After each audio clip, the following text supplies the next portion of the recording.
Today on Xplay, a new console is born. Smell the processors.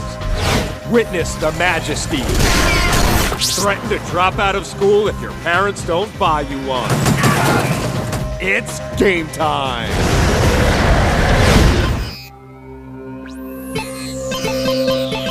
Prepare to be reviewed. Adam Sessler. Webb. Prepare to be reviewed. Prepare to be reviewed.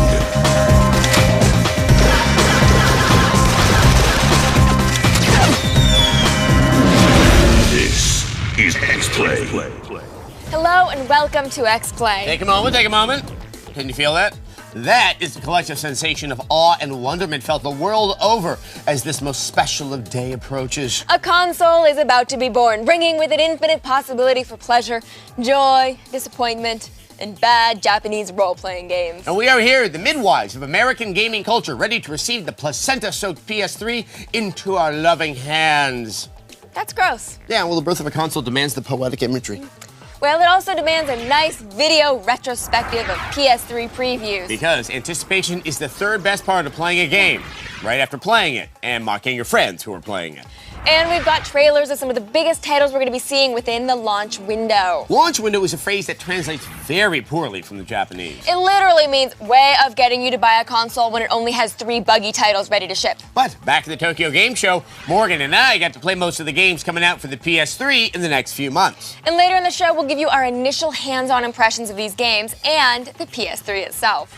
But we have to begin with the origin story of the PS3, how it got its powers and acquired its arch nemesis. Here's our look back at the road to the PS3.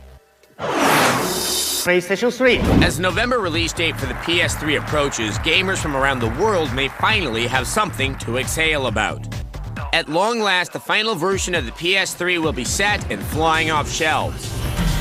Let's take a look back at the mileage traveled to launch, the beautiful views and costly tolls experienced on the road to the PS3. It's E3 2005, and Kaz Hirai hits the stage like a corporate rock star. Stepping up to the mic, he delivers the hit, and the crowd goes wild. Like a truck too late to dodge, the promise of Sony's next-generation console hit our eyes and ears. It sounded out of this world, going so far as renaming the central processing unit as something more like a hive that content would swarm out of. Even the controller looked like a mental challenge. And when would this high-res symbol of synergy be out? Spring 2006. If you needed any evidence of this console's strength, you only had to see Next Gen Killzone, E3 2005. This, they said, is what you could expect from Next Gen gaming. There's also MotoStorm. Mud never looked this good under skies that looked as complex as if a Flemish pastoralist had painted it himself. With the approach of E3 2006, all eyes were on Sony. The emphasis this year seemed to focus on the PS3's muscularity as an entertainment hub for all your digital amusements. The PS3 will be a global pipe, pumping games, internet, films, and MP3s into our homes like a storm drain after a hurricane. But where were the games? They looked different. Gundam looked a little less polished, and where was the next-gen Killzone? And was striking this crab on a special spot and causing massive damage indicative of next-gen gaming? Thankfully, a new, more aesthetically conservative motion-capable controller was unveiled to replace the boomerang. And then there was the price, $599, with the less expensive version not including an HDMI output for true high resolution. There was cause for concern. A new release date is announced, fall 2006. We're set to launch the PlayStation 3 this November. Once again, all eyes were on Sony. The Tokyo Game Show 06 thankfully brought better playable versions, an ambitious display, and a new attitude focused on launch. Lair played well. The graphics and game features delivered on some of the promised grandeur. The $500 version would come with an HDMI port after all. PlayStation 3. Maybe things weren't so bad.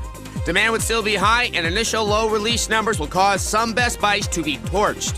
But at least the road to the PS3 is almost over. Blow it up. stupid Killzone footage, promising me a glimmering next-gen future full of beautifully rendered realistic carnage. But now we must pull back our expectations and learn to love the PS3 for what it is. And for a clearer look at what we can expect from the PS3, here's a preview of Resistance: Fall of Man.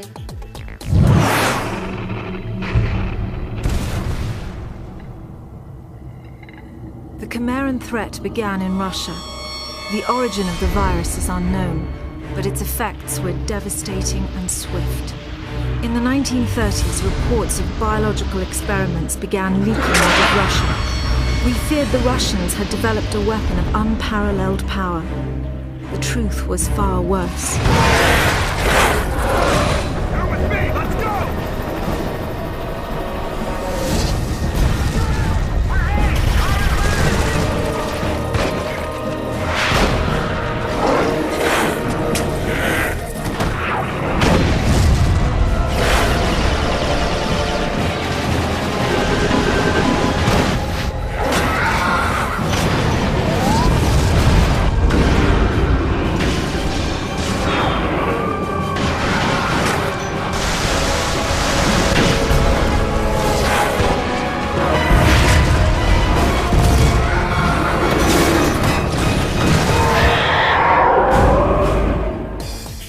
Graphics are starting to make me woozy. It's just a normal case of interconsular recompression. You just need to breathe deeply and remember what life was like when you went from the GBA to the DS. It was like having fingers for the first time. Speaking of doing things for the first time, you guys should head over to G4TV.com/Xplay to tell us whether you'd be willing to pay more than retail price for a PS3 at launch. And we're going to have your results later in the show. Up next, we trace the PS3 through its gestation on Xplay. We couldn't afford the premium version, so instead we got Morgan Webb.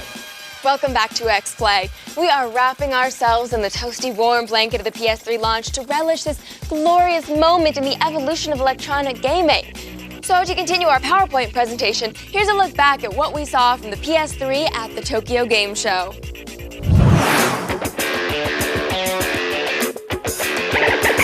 After a less than stellar E3, Sony finally has a chance to blow everyone away at TGS with more polished titles. And sure enough, they have delivered with more games, more details, and yes, more problems.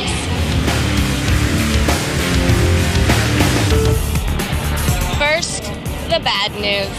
See, Gran Turismo HD is not just a press conference demo.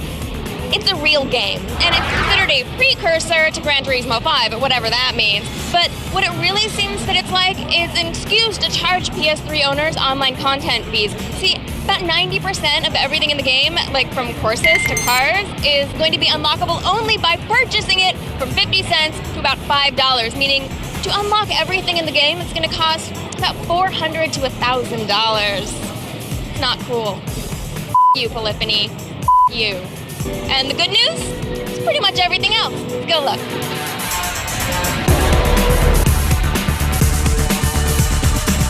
This is Devil May Cry 4. Now, this is the first time it's been playable on the show floor. Now, you don't play as Dante, you play as Neo, who looks a lot like Dante, but he has a possessed arm. He can do combos and he can grab people from across the room. Now, Capcom's really hoping to get this out for the PS3 at launch or around launch, and you actually do come into conflict with Dante during the game, so people are kind of excited about that.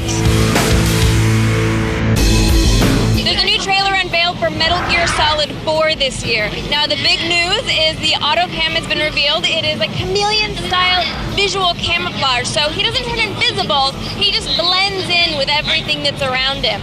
Now, it's not a sneaking mission, and this is according to Mr. Kojima. When you look around the game, it's usually in first person, but when you start shooting, it's Resident Evil 4 style. It goes into third-person view. Kojima has confirmed they have about a year left to go on the game, so we're looking for it at the end of next year.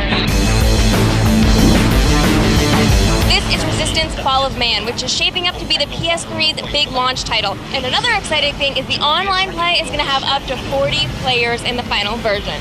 And of course, it's made by Insomniac, which is Ratchet & Clank, so we're expecting to see a lot of really creative weapons. You know, like Ratchet & Clank, but with more blood. how sleek and silvery and gigantic the PS3 is. It's like a Cylon battle cruiser. Or a hibachi. You know, I'm mostly just excited the concept of having a Sony console doesn't look like it's constantly about to break. In a moment, Metal Gear Solid 4 on Xplay. Complete with 3.2 gigahertz SPEs, it's Adam Sessler. Welcome back to Xplay. We continue our celebration of the coming PlayStation 3 with a preview of one of the most anticipated titles. Now, Sony may be closely associated with wispy androgynes and zany Japanese gangs, but one core franchise does always have the real man cred. Here's a look at Metal Gear Solid 4.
These trailers we've been getting have been a bit vague, but our capacity to scrutinize is limited by the intoxicating confusion of the lush graphics. For yet another amuse-bouche of a trailer, here's Coated Arms Assault.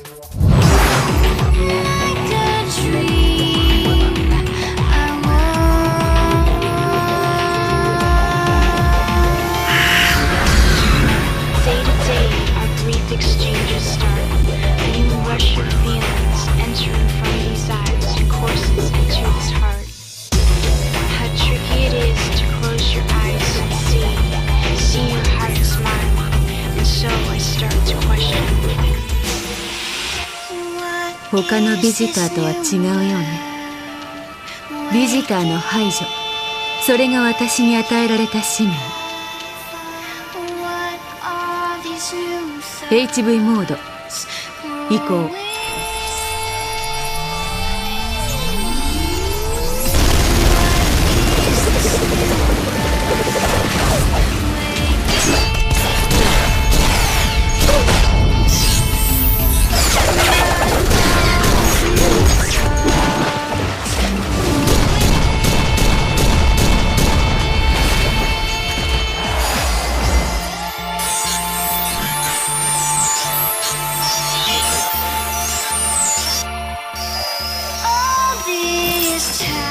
みんな死んだの。彼らのリアル。ここにはあなたの欲しいものは何もない。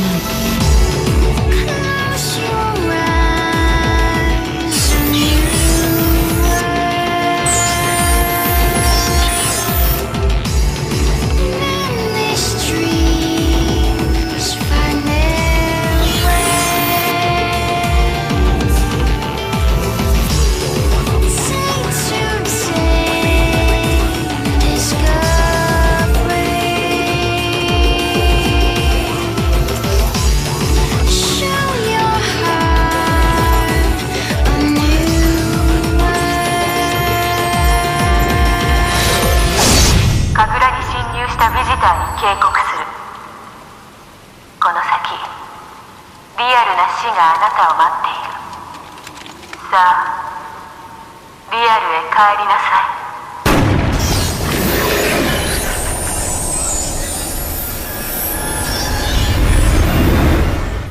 Oh, the excitement. The PS3, like Santa Claus at an extinction-level environmental event, are almost here. I can taste it, I tell you. What does a PS3 taste like? Copper.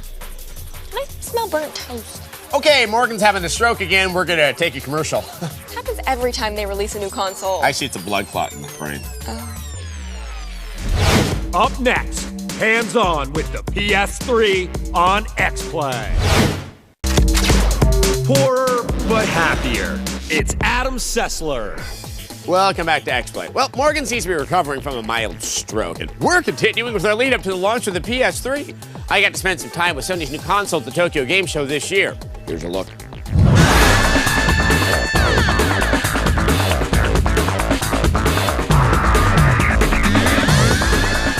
Right now I feel like the luckiest kid around. This is Devil May Cry 4 from Capcom. Now, rumor has it, they want this one out this year. The little I've just played, I'd have to say you want it out this year as well. It's a little bit different. You'll notice a few things. Your primary character, it's not Dante. Yeah, it looks like Dante. It's not Dante. It's actually a character, Nero, and he pretty much has the same combo moves, but there is one special thing. Let's see if we can show it.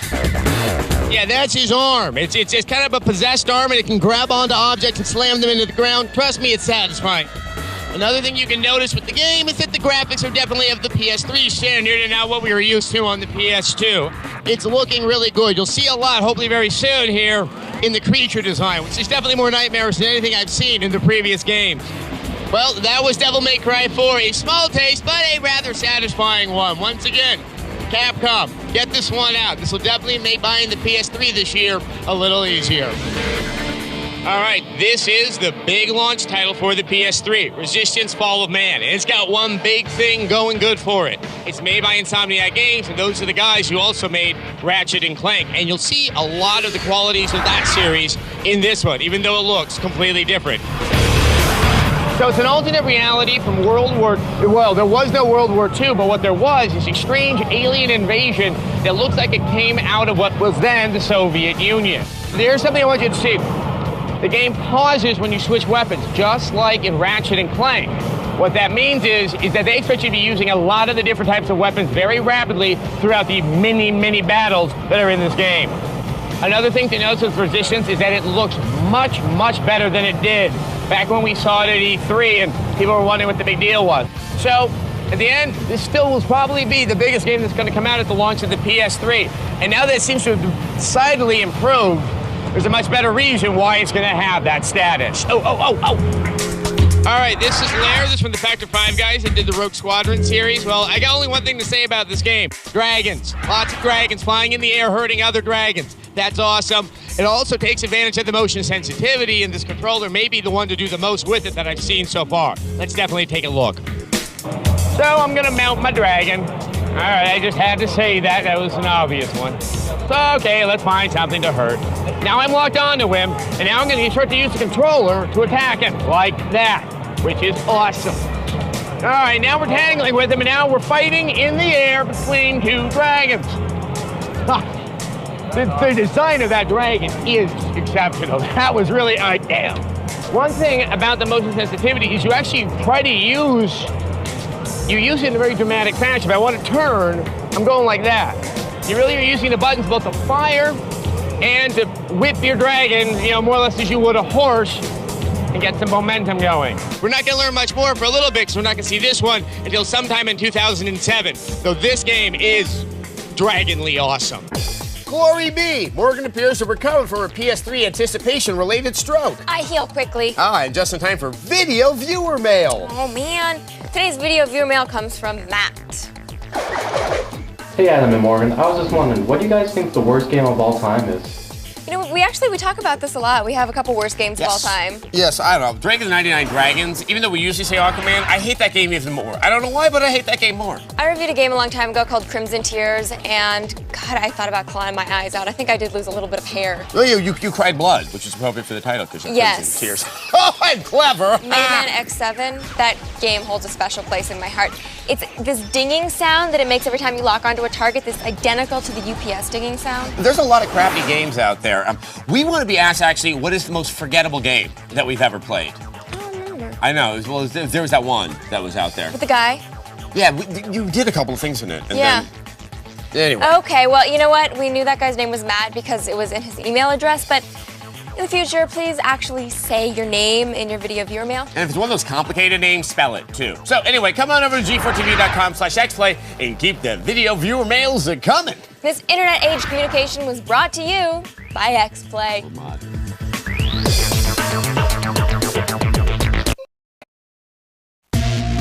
Today, on a special 2-hour Attack of the Show. 3, 2, 1, liftoff! The long-awaited launch of the PlayStation 3 is finally here, and we've got the most in-depth coverage of the console anywhere on the planet. From the hardware to the software, we're going to break it down for you to the most minute detail. And we've called in the experts for a complete analysis of all the games available. Strap in. For the next 2 hours, we've got everything you want on the PS3. And it starts right now. Attack. What's going on here? Attack. Pick up on this. Attack. Attack of the show. Attack.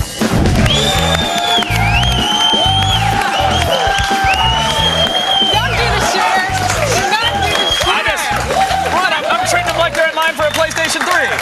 Oh, come on. It's just a flesh wound. Just a shoulder. Welcome to Attack of the Show's PS3 Day 1 special. We are TV's only source for all the stuff you care about. My name is Kevin Pereira. And I'm Olivia Munn. What's up, everyone? We are coming to you live from the G4 studios in LA, and the launch of one of the most anticipated consoles of all time happened today. Today, that's right, at 12:01 a.m., I think, to be exact. The console war has officially Actually, it'd be like begun. 12 a.m. I'm assuming that they had to go in and get one and then go to the register, Well, it so I'm officially factoring started that at in. midnight. And I It's like rounded 12. up. But you shouldn't. But I did it for the kids. Oh, all right. The Wii launch is coming in 2 days. Yes. The 360 is thriving with Gears of War, probably their biggest title ever. And of course, finally, the PlayStation 3 has entered the ring today. For the next 2 hours, we will fill you in on exactly what the PS3 is about and its place in the future of gaming. We will be bringing you worldwide coverage, calling in all of our resources, and we are going to need more than an hour to cover it. That's right, the wait is finally over, and Attack of the Show has gathered our Justice League of experts to bring you everything you will ever need to know about Sony's new system. Everybody at G4 came out of the woodworks. Yep. They're ready, they combined their rings. We became a big transformer. That's it. We're in one big conglomerate. Environmentally friendly transformer. And guys, after the show, we will also have new episodes of Xplay and Cheat, where they'll give us their takes on the games and take us inside the next generation of gaming. All right, now after all the hype, the press, the madness, the PlayStation 3 is finally ready to blast off.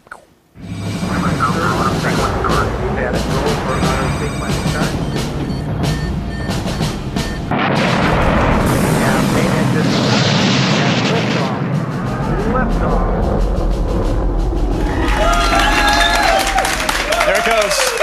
Straight for the international eBay station. It was beautiful, but that was like a silver PS3. Do they? I mean, aren't they black? Yeah, yeah. It's cool. It's a special thing. Cool. It's it a was special beautiful. thing. It's the ceramic tile, so it doesn't burn on re-entry. Oh, you're smart. We're not even 24 hours into the launch, and things have gotten way out of hand. In Connecticut, around 3 a.m., a gunman robbed patrons in line outside of Walmart. I was laughing at the dog. Whenever you have to bring out the canines for a video game, you know something is really screwed up. One person didn't give up the cash. Sadly, they were shot. Yeah. Doing fine, though. They are doing fine. The victim was wounded in the chest and shoulder, and thankfully reports are coming in that he is in stable condition. Now, there's also been other reports of robberies and fistfights. Thief should use active reload. That'd have taken him out. Yeah, that would have Gives been you a nice. damage bonus. I'm just saying.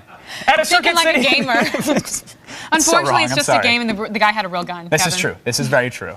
At a Circuit City in Fresno, there was a near riot, actually, when all the people in line were told to move to the sidewalk. I love this. And there was going to be a raffle to see who gets the system. Here's the funny part. Yes. For some reason, for some insane reason, someone decided to make it a race to get the tickets. And then, of course, that turned into Fight Night round PlayStation 3. That's amazing. And there you go. Yeah, that guy totally deserved it. You saw him cut right there. Look at I don't that. care. What a douche. Okay, that one guy in the red shirt was so much bigger. That guy should have stepped down. Yeah, if you know that guy and you're on his Yeah. MySpace, defriend him. Well, yeah, they blew they blew the whistle. The guys did this crazy race. Yeah. It's, you know, basically, if you're going to say today is a big day for gaming, that's a huge understatement. And we are going to be here for the next 2 hours to cover it all. Yes, all the Darwinian sprints we can handle. And maybe Kevin and I will fight at the end. Oh, we totally will. To the death, just for you kicks. said I could taser you one day. You promised. I did not. Never You said did it. promise. We're Bring talking up to a the daily fans. net, you'll see. Enough of us. The gaming experts are here, the fans, and of course one of the top dogs at Sony, Kaz Hirai. Yep. In fact, Zach Selwyn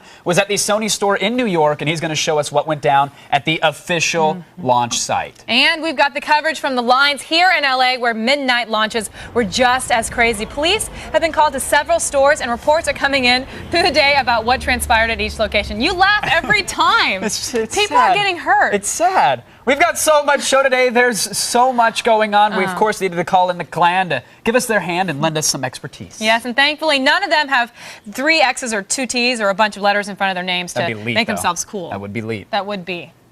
Okay, Adam Sessler and Morgan Webb from Xplay are here. Guys, what do you have in store for us?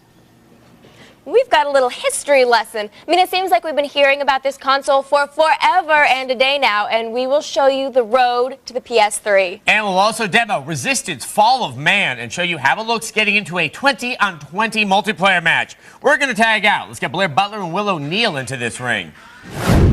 Being the reigning comic guru, I'll of course have to tell you what I thought of Marvel Ultimate Alliance for the PS3. And I'll pop the hood on the console and tell you what kind of firepower it has inside and if it delivers. And last but certainly not least, Cheats Kristen Holt is here. Hey guys, I'll be dropping by later on to give you the tips and tricks on how to get around in Genji, the samurai hack and slash, where real battles are faithfully recreated with some giant crabs thrown into the mix. Let's go back to Kevin and Olivia. Thanks, Kristen. Thanks, Kristen. All right, now we've got a sealed PlayStation 3 in the studio. Only the lucky ones manage to get their hands on one of these. Guess who's lucky? For once, we're getting lucky, but sadly, this is the closest thing that I'll have to sex on the show today. Until Bring out the PlayStation 3. Oh, wait, careful, Carrera, careful. Okay, good. It is beautiful. You guys, we are going to pop this box's cherry, undress it, show you what is inside. God, Kevin, should we be doing this on TV in front of everyone? Oh, I mean, it it tastes so feels good. kind of dirty. You're just nervous. Don't worry, we're going to take it slow, baby. All right. We're going to ease into this sucker. Wait. Ooh, nice. let me just get that himsy. I can't believe himsy we're little both flap doing this out of at the way. one time. Oh, I knew it was going to happen eventually. Oof, oof. Now let's get into it. Come on, let's go. Okay. What do we got? Okay, we've got cardboard. You taking it out? Cardboard! Woo! There's a system in here There is somewhere. a Hold on. system in here. Can we do it together? Some teamwork? Oh, I got it. Got a controller. Huh? Look at that. I got a little bag. I got an Ethernet cable. You got an Ethernet cable? Yeah. That's cool. You could probably suffocate an infant with that plastic bag too. So Nice. 2 for 1. Got that. In case the next gen gaming isn't fun enough. Now, what's great about these controllers? Help me with this here. Okay. What's going on? It's so weird with this music Be going careful, on. you guys. You ready for this? Is anybody ready for this? Oh, wow. nice. Okay, no. Take it off slow. Take it off slow. Okay, Give me a little show. Wait, don't forget the manual. Work it for the camera. Okay. Work it. Yeah. Woo! Yes! Yes! Oh! Don't get behind me! No, I was trying to over the shoulder. Oh, look at it. That's the PlayStation. Wow! All right, and now, Miss Munn, it's time for the ceremonial tongue bathing of the next generation console. Go. Oh, you're gonna throw it back to me? Yeah. I like it. You think they're going for a lot on eBay? Wait till you get this one out there. Oh. That was a lot of fun, and I think I need a cigarette. Yeah. I don't smoke, but this would be a good time. I might actually call this one back in the morning. Let me just say, the best part, Talladega Nights comes with this one. Oh, yeah, Will Ferrell. Come on. He's next gen. All right. Can we get a towel? Clean yourself off, sweetheart. What is that? I'm going to go use a shower. Okay, great. All right. You went the wrong way with that. This is sacred. Of course Kevin it is. Pereira. It is. You're right. You're right. It's beautiful. It really is beautiful. Spider-Man font, really? How much do you think we can get for this after the show? Well, we're going to talk about that. We got an eBay segment coming We up, do. and I'm going to tell you exactly what you can get for one of these. You guys, we cannot cover the PS3 news all by ourselves, especially not just from Los Angeles. And luckily, we have our roving investigative reporter, Zach Sullivan, out and about and just helping us out. Zach was at the Sony launch event in New York City where the first PlayStation in America was sold by Kaz Hirai himself. So let's throw things over from the west side to the east side. Yo, it's Zach here in New York City at the Sony Style Plaza. We're here to witness the dawning of a new era in gaming. Yes, we're counting down the minutes until the launch of the Sony PlayStation 3, y'all. How you doing? Angel Paredes, my man, came out here. When'd you get here? Monday night, 8:30. First guy in line. What are you most excited about playing when you get this thing? Probably Call of Duty 3, Resistance of Man. Those two, basically. Here to play the PS3, baby!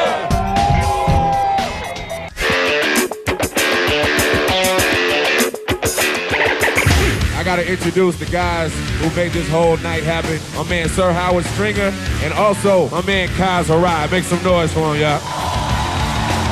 Thank you for being so enduring out there in the rain and the cold, and for being so loyal to PlayStation. We're obviously proud of PlayStation, but you made PlayStation happy. Kaz Hirai, my main man, big evening for the PlayStation 3. Did you expect the kind of turnout that you got tonight? Well, you know, we saw the crowds forming as early as Tuesday this week, so I was thinking to myself, this could be a pretty big crowd, and as it turned out, we have lots of people waiting for the PlayStation 3. How many units are actually going to be leaving these doors this evening?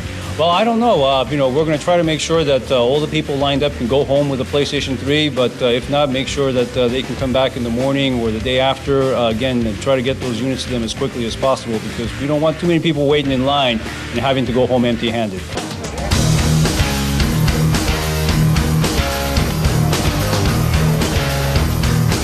First in line. That's a happy fella. Thanks so much, Zach. And make sure you guys stick around later in the show. He will be back with the people stuck in the rain waiting for their shot at a system. Yes, Kevin, Right. this is the console, everyone. And Yes. this is the controller. This is Right. everything you need, the most important Right, item. it comes with next-gen twist ties. Okay, Kevin. Okay. It's PS3 day one, and every jerk with a blog has an opinion about what's going Yes. on, of course. But right now, we'd much rather be talking to you guys in the army of monitor heads. Do you think Resistance Fall of Man will be the best launch PS3 game? That's a really good question. It's clearly the best reviewed game so far. I mean, Right, we and I think played- there's a reason for that. It is probably the best launch game, yeah. Well, we played Motorstorm yesterday, which looked really cool. Right. But Motorstorm's a demo that you get of a game that's not coming out for a year. When it comes to the launch titles, you can look at Resistance, or you can look really at Ridge Racer, which is getting a lot of good buzz.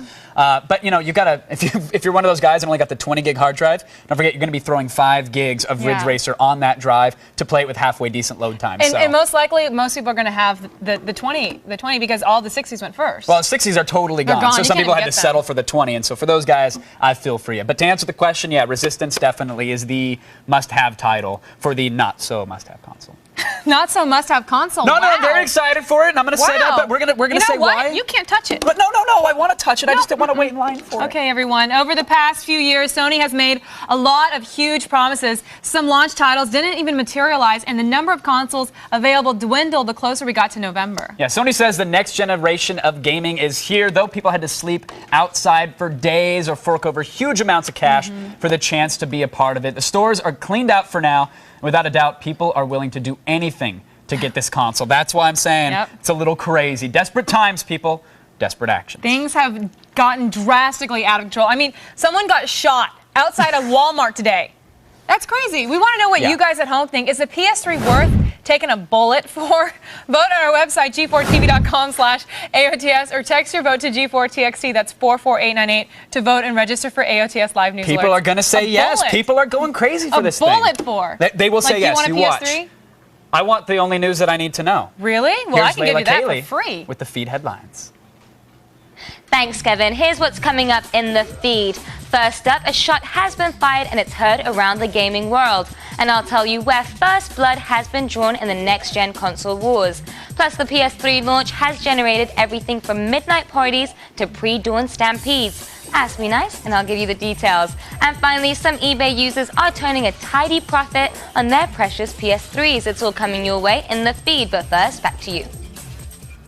So did you guys get left out of today's launch? It's okay. We are here to make sure you get your fix. Coming up next, Xplay's Adam Sessler and Morgan Webb will be dropping by. That's right. We're going to break down some launch titles and give you a little PlayStation 3 history lesson. It's got a sordid past. And of course, later on the show, we're going to give you some help on where to find one of your own. I know a lot of people want that info. It's PS3 Day 1 on TV's only source for all the next-gen goodness you care about. The road to the PS3 has been a long and winding one, but we're here to lead you in the right direction. And from the hard drive to the Wi-Fi, we're tearing into the PS3 on AOTS hardware. According to a recent survey, over 9 million U.S. consumers are prepared to pay full price for the PlayStation 3 when it launches. But with the PS3 costing almost $600, what will you sell to buy it? I'm selling my baby. I sold 5 pints of my own blood. I sold my sperm, because I didn't need it, and I can make more. PlayStation 3. What will you sell to buy it?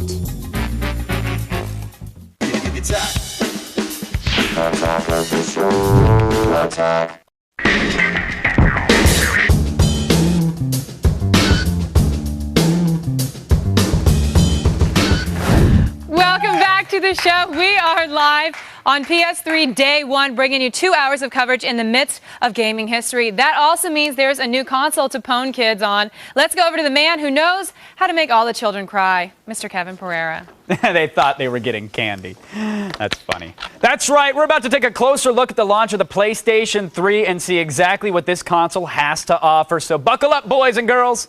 It's time for a game break.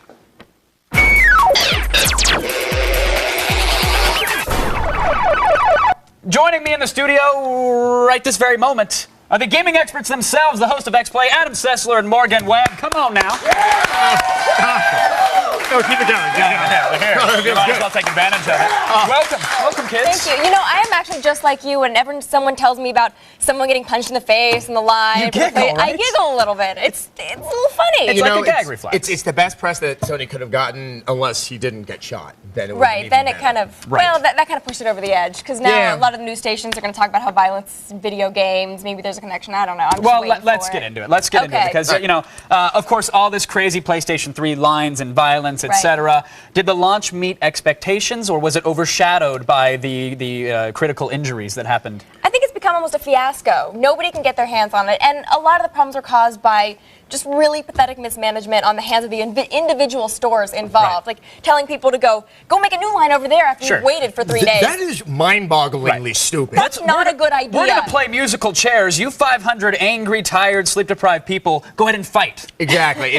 I think as long as you're looking forward to not getting a PS3, it was a smashing success. Sure. It's really, I mean, we went from 4 million to 400,000. We think it's hovering around 200,000. You're trying to make this like the seminal moment, and it's amazing. Though what I find funny is I'm asked all the time still, is this deliberate on the part of Sony? Are they trying to short their own supply? To which I say, no, that's crazy. Okay, all right, that may be crazy, but Morgan, is it crazy to wish that Sony might have had a little more foresight and maybe held off on releasing the console until they could have met demand? No, I feel like this is one of those examples of the marketing department saying, it's going to be out on this date, and the developers in the back going, we're not ready yet.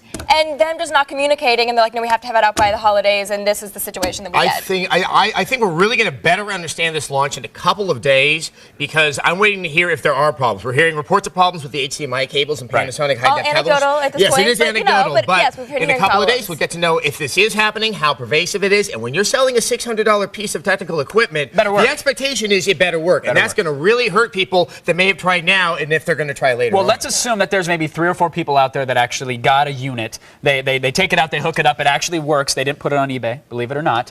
What games do they have to play? I mean, is there any software really worth going for right now? If you have one, you better get Resistance. After that, what if you're about lucky, Mobile Suit Gundam? Isn't that supposed to be No, next-gen awesomeness? remember when that came out at E3? Everyone was like, that's awesome. And the mech is like clamoring through the city, and everyone's like, it's going to happen. We're going to have a good mech game.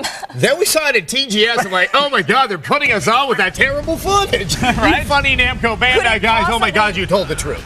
Right. There's frame rate problems in this game, even though it looks like some caca I'd find on my PS3. Yeah, I mean, it's like their idea of like an outdoor setting is canyon wall. I mean, really, the Roadrunner in Coyote wouldn't go there to have fun. It's cynical and almost disgusting that a game like this would be launched as some kind of like, next gen representative. All right, well, Morgan said that they made up for it with Untold Legends Dark Kingdom. Isn't that really the... Oh, wow, she just shot laser beams at me for saying that she said it was worth picking up. Did you play it on the PSP? I did play it on the PSP, yeah? Yeah, it's about the same. No, I mean, Except come there's on. like fewer characters that you get to play. Yeah, I mean, it's same old button masher, same old repetitive. It's the button masher. Now, obviously, the catch of this is supposed to be that this is from Sony Online Entertainment, right? And you can get online. Now, it's funny. It's kind of just like the single player. I mean, it really. It's pretty graphics, but the gameplay, what people need to realize is that next gen can't just be a polish on something. Sure. You have to be allowed to play a game in a way that you haven't played it before. More characters, various environments that you could have different branching paths. I mean, even that's the old gem, but that's not even like really an option. You swing your sword or your hammer, whatever you happen to have, and it doesn't feel like you're making contact with anything, and that's like a PS2 lesson. But doesn't the controller just rumble right out of your hands? Okay, sorry. Yeah. All right. We're gonna see, it's ironic because it's a fit. Yeah, all right, okay. we're going to let that go. Later on in today's show, though, we're going to take a look at Resistance Fall of Man. Yes, now that's something to be very excited It's a about. PlayStation 3 game that Adam is actually excited about. But first, we've been following the PS3 from the very beginning, and since the first announcement at E3, it's sort of been a roller coaster ride, I think, for everybody. Well, no, we have been stalking this console since day one, and now that it's launched, it can finally lift that restraining order, and we're going to take a look at Xplay's road to the PS3. PlayStation 3. Now that the release date for the PlayStation 3 is finally here, gamers around the world have something to exhale about. At long last, the final version of the PS3 will be set and flying off shelves. Let's take a look back at the mileage traveled to launch, the beautiful views and costly tolls experienced on the road to the PS3. It's E3 2005, and Kaz Hirai hits the stage like a corporate rock star. Stepping up to the mic, he delivers the hit, and the crowd goes wild. Like a truck too late to dodge, the promise of Sony's next-generation console hit our eyes and ears. It sounded out of this world, going so far as renaming the central processing unit as something more like a hive that content would swarm out of. Even the controller looked like a mental challenge. And when would this high-res symbol of synergy be out? Spring 2006. If you needed any evidence of this console's strength, you only had to see Next Gen Killzone, E3 2005. This, they said, is what you could expect from Next Gen gaming. There was also MotorStorm. Mud never looked this good under skies that looked as complex as if a Flemish pastoralist had painted it himself. With the approach of E3 2006, all eyes were on Sony. The emphasis this year seemed to focus on the PS3's muscularity as an entertainment hub for all your digital amusements. The PS3 will be a global pipe, pumping games, internet, films, and MP3s into our homes like a storm drain after a hurricane. But where were the games? They looked different. Gundam looked a little less polished, and where was the next-gen Killzone? And was striking this crab on a special spot and causing massive damage indicative of next-gen gaming?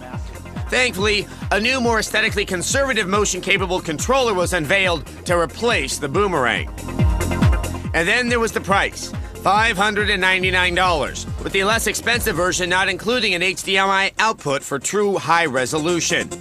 There was cause for concern. A new release date is announced, fall 2006. We're set to launch the PlayStation 3 this November. Once again, all eyes were on Sony. The Tokyo Game Show 06 thankfully brought better playable versions, an ambitious display, and a new attitude focused on launch. Lair played well. The graphics and game features delivered on some of the promised grandeur.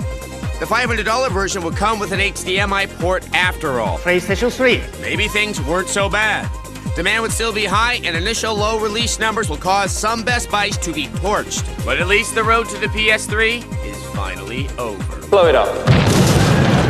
Have load up. Nice. Thank you, guys. Thank you so much for coming on. Of course, Adam and Morgan are going to be back later in the show, and we will demo Resistance Fall of Man, some multiplayer action live. We're going to show you how it all works. And following tonight's PS3 Day 1 special, there's going to be a brand new episode of Xplay. That's your show, right? Yeah, that's right. That's what it's called. You'll have the first ever reviews of all the PlayStation 3 titles. It's going to be good, but right now we're heading over to Olivia. Still ahead, cheat host Kristen Holt will be dropping by to give us some strategy tips on how to hack and slash your way through Genji Days of Blade. And stay tuned, tech expert Will O'Neill will be coming by. He'll tell us what makes the PS3 tick with an all-new AOTS hardware. You're watching TV's only source for all the stuff you care about on PS3 Day 1.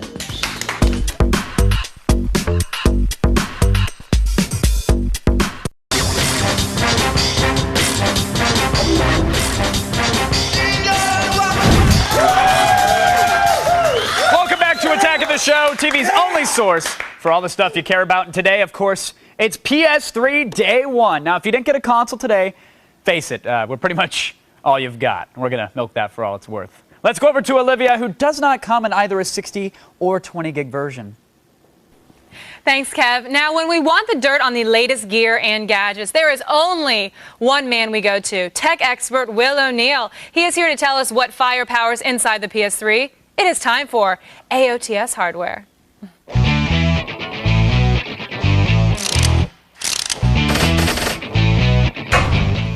I love the way you say AOTS hardware. Do you? You make AOTS hardware sexy. hardware. It's fun to say. Yes. Especially when I've got Will on the brain. Hey, Little Tech O'Neill. You're not alone with that. Okay, but we have to get serious now. It's serious time. This is the PS3. I'm actually touching it. Olivia Munn, touch this PS3. There's my fingerprints right there. I'm gonna sell now, this on we've seen what's in the box, and now I want you to give me a breakdown on the machine. What makes it so great? What makes it different? What makes it not so great? Yeah, it's pretty awesome. You know, at first, but before we get started, I got to point out that we have the deluxe version, so it's about $100 more than your standard PS3. But what makes it deluxe? It's awesome. It's got a 60 gig hard drive. It's really technical stuff. Sony created this brand new 3.2 gigahertz cell processor for it. It's pretty high in unit. It's awesome. Now, I get that the cell is the end-all, be-all, but what makes the PS3 different than the Xbox 360? Well, one of the things that everyone's talking about is the hard drive that Sony put into it. It's totally replaceable. You can pull it out. It's very easy. It's hackable. The system uses a 2.5 serial HCA drive like you would use with a laptop, so it's a little bit more expensive, but it's completely doable. It's also got a multi-format memory card reader. In addition to reading all types of Sony memory sticks, you can also use compact flash and SD cards. And of course, it's got built-in Wi-Fi and Bluetooth, which works with the new wireless controller. You can actually hook up to 7 controllers to one system using Bluetooth. It looks a lot like the old controller, but it's different though. They've redone it and made it wireless. It's a wireless. Yeah, well, you can actually still use it with a cord, but with the Bluetooth, it has a range of nearly 65 feet. So of course, you have to have a pretty big display if you want to use that guy. But or you can be in the bathroom still playing. Yeah, bugging people. But there's no vibration, so you're going to be. I know. There's no rumble. No more rumble. During my Madden. I don't get that. I know you're hardcore nice with that. shake. Yeah, but it's nice and lightweight though. It's cool. Well, right now I want you to show me exactly where the hardware is on this. Okay, the hard drive right here is on the side here, and you pop that little panel, and you slide it over, and it just pops right out like that. Wow, that's really easy. Yeah, and then you can just pop it right back in. Can I see it? There you go. It's pretty small. Don't break it, Mom. I won't break it. This is very expensive. But this is great because I know that Sony made this so that whoever buys it, they can do whatever they want to it. Yeah. They can break it apart, add it. It's their machine. They can do whatever. It's pretty cool. That's pretty damn easy. All right, thanks so much, Will. No, you're welcome. I'm not going to touch this anymore. I'm going to give it back to you. I asked for everything. And I'm going to sell it on eBay now. It has my fingerprints all over it. Will you sign it? I'll get a little silver Sharpie. You don't want me to sign that. My signature is not worth what this thing actually cost. Will be back later to take us back inside the PS3 and back inside his head. Although I'm not quite sure I really want to get in It's hard to get out of my head once you get inside. It is hard. I've been trying my whole life. Look at that. I've got Will O'Neill on the brain right now. This got to send over to Kevin. I can't even think right now. Breathe, sweetheart. You'll be fine. It's PS3 Day 1, and we're just getting started. We've got 2 hours of exclusive coverage inside the gaming event of the year. And Cheats Kristen Holt will be here in studio to preview Genji Days of the Blade right after this. You are watching TV's only source for all the stuff you care about.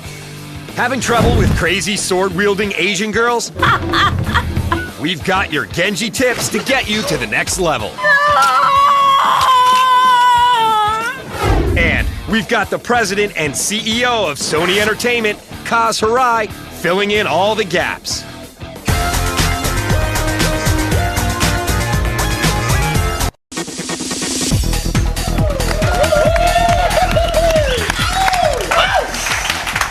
Welcome back to Attack of the Show. It's PS3 Day 1, and we're coming to you live with all the news on the most controversial eBay item ever. This next gen's ride to stores has been a little rocky to say the least, but it is finally here. Yes, one of the exclusive launch titles that the PS3 has to offer is Genji, Days of the Blade. It's a hack-and-slash samurai game that really promises authentic Japanese history and detailed recreations of battles. In the game, you guys also fight giant crabs and women who turn into butterflies.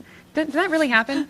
Yeah, it did. I don't think that historically. I saw it in The Way of the Samurai. When we went back to Japan, we saw that. Oh, totally. Giant crabs everywhere. I mean, I got them when I was there. Well, you guys, Cheats, Kristen Holt is here to give us some tips on thwarting some of those bosses. Yes, Kristen, welcome to the show. Kristen, thank you so much. I was thrown off with the crab talk. Well, listen, it's you fight women and crabs, not women with. No, we find crabs did both and in Japan, butterflies. too. Okay, just making sure. But I read a lot of history, but I really don't remember any giant crab attacks, though, honestly. Oh, well, we're about to show you some. Oh. And that they could actually be defeated by, like, hitting their weak spot. Is that true? Yeah. You want to know some more? I would love to know some more, Kristen All right, Holt. well, yeah, they took a little creative liberty there, but she needs something a little larger than life for a game like this. For all you gamers out there, we took on some of those bosses, and here's some hints on how to get ahead by unscathed. These newfangled giant enemy crabs are great and all, but a little overexposed. Sometimes circumstances call for a good old-fashioned crazy wench to fight. Amazingly enough, Genji is so gracious as to give you 2 unhinged ladies to wrestle. Not to mention these creepy sisters. The Netherworld is where the souls of the dead are gathered. Sounds like a wonderful vacation spot. No wonder we're trying to get there. On your way to the aforementioned Netherworld of ancient Japan, you'll be rudely interrupted by this lady.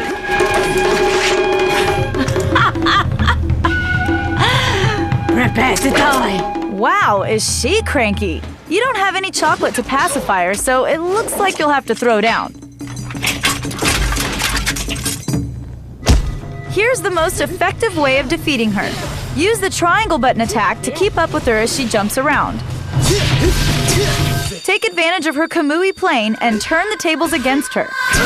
Once in a while, she'll retreat past the barrier and send some grunts to do her bidding. But as you dispatch them with ease, she'll realize never to send a flying mutated chicken beast to do a butterfly's work. Upon her return, get her in the corner where she can't escape. In a button masher like this, it can be easy to forget to block, but without blocking, she'll make quick work of you. Hack away until her health is in the toilet.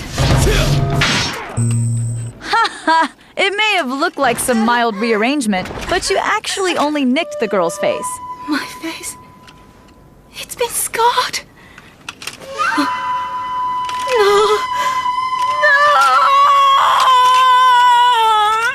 Sheesh, lady, you got off easy. You peasants come prepare to die! Well, if you're gonna be that unreasonable, now that she's a disfigured grub, she takes the opportunity to transform into Madame Butterfly, also known as the obligatory second boss form.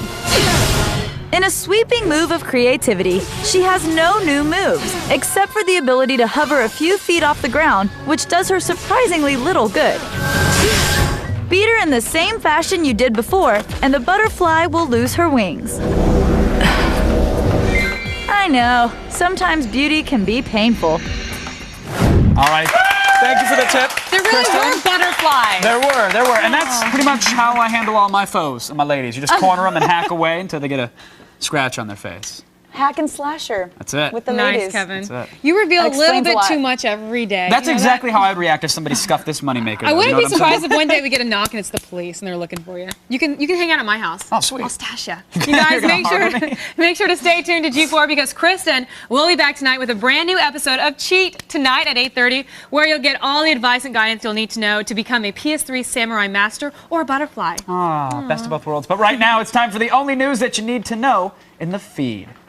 Thanks, guys. I'm Layla Kaylee, and it's time to start the feed. All right. Thank you for the tip. There were butterflies. Kristen? There were. And that's pretty much how I react if somebody scuffed this moneymaker. You know what I'm saying? All right. Thank you for the feed. England gave us the first shot of the American Revolution, and now it's also the site of the first blood drawn in the next-gen console wars.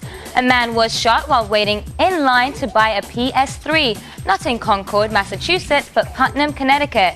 21-year-old Michael Pincala was among the 20 or so hopefuls waiting outside the Putnam Walmart last night when he was approached by 2 gunmen who demanded his money. When Pincala refused, the robbers shot him in the chest and shoulder. Happily, Pincala's injuries were not life-threatening and he is in stable condition at a local hospital. Whew, the things we do for love. While no other actual shootings have been reported yet, PS3's launch has been marked by violent incidents and an atmosphere of general chaos. Police in West Covina, California, were summoned early this morning to quell a disturbance among a crowd of 300 hopefuls. Interestingly, the most well-behaved crowds were found outside Sony Star Plaza in Midtown Manhattan. New Yorkers, not generally known for their manners, gathered in a cheerful community on the Madison Avenue sidewalks. New York native Angel Perry Deese, who arrived at the store Monday morning, bought the first PS3 from Sony. Computer Entertainment President Kaz Hirai for some. And finally, while some eBay scamps are making money on their consoles, Sony actually loses money on each machine sold. Technology research firm iSupply has broken down the PS3's components for a cost analysis. The company concluded that Sony's cost for materials alone are nearly $250 more than the console's $600 retail price. This estimate is before labor and does not factor in the cost of AV cables, a power cord, or the 6-axis controller that comes bundled with each PS3. Whew. Well, that's all for now. It was a mouthful, but I got there. You can now get the feed to go on your iPod. Search for the feed in iTunes to subscribe. Now you've just been fed. Back to you.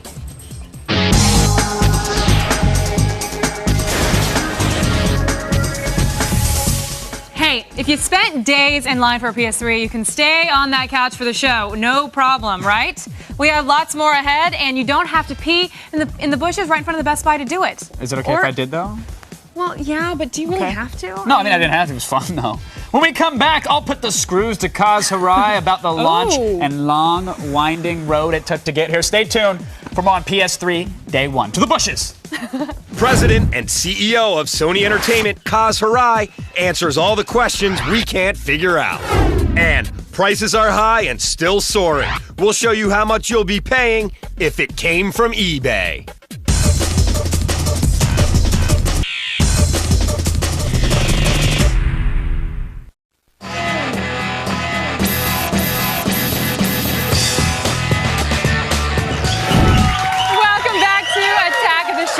We are live, and it is PS3 Day 1, the home for anything and everything you've wanted to know about the Sony's new system.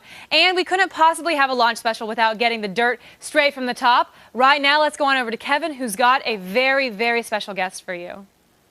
All right, thanks, Olivia. Folks, we are joined today by Kaz Hirai, President and CEO of Sony Computer Entertainment America, a leader in the interactive entertainment industry who really helped make the PlayStation a household name. In fact, he might just be the one man in America who can truly tell us just when we might be able to get our hands on a PS3. Kaz, welcome to the show. Thanks for joining us, sir.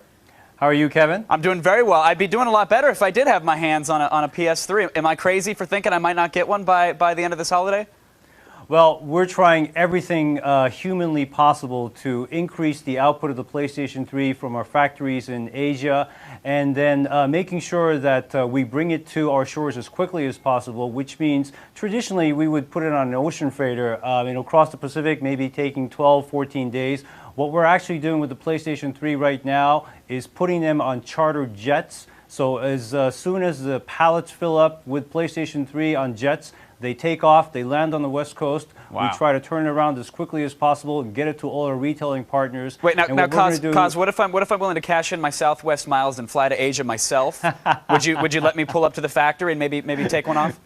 Maybe you can carry about 10 or 15 of them and check them in as baggage and some carry-on, and then fly back with us. I'll smuggle a couple back. Well, obviously, people showed up in droves. Thousands of gamers camped out here in North America to get one of the consoles. I mean, you cannot ignore the power of a PlayStation launch here in North America. Flipping the channels anywhere, you're seeing people in lines, camped out, ordering food, pitching their tents. But some people have been criticizing the launch, saying, listen, Sony waited almost 6 years to launch the PlayStation 3. You guys wanted to get everything right with the Blu-ray and the cell processor and make sure this thing was good to go.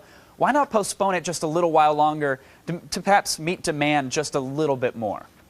Well, you know, we wanted to make sure that we launched the PlayStation 3 in time for the holiday season, and I think there was already a lot of anticipation, a lot of buzz, a lot of excitement, you know, as we talked about the PlayStation 3 as early as E3 of last year, and we wanted to make sure that we had the product to the market in 2006 rather than waiting for 2007 to arrive. And it's our challenge really to make sure that now that we have the console launch, that we do everything possible to manufacture as many units as possible and to bring it into the North American market as well as the Japanese market in many units as possible and as quickly as possible. What about the reaction to last night's pandemonium in some places? There were reports of shootings and robberies. I mean, I understand getting the console out the door maybe to stop Microsoft from gaining more foothold or to kind of overshadow Nintendo with the pure hype that's going on with the PlayStation. And that's understandable, but at some point, don't you have to be concerned for the safety of your gamers, and perhaps you want to offer them a good experience and not have them get frustrated with the fact that the console's out, it's been launched, but they're not going to get one?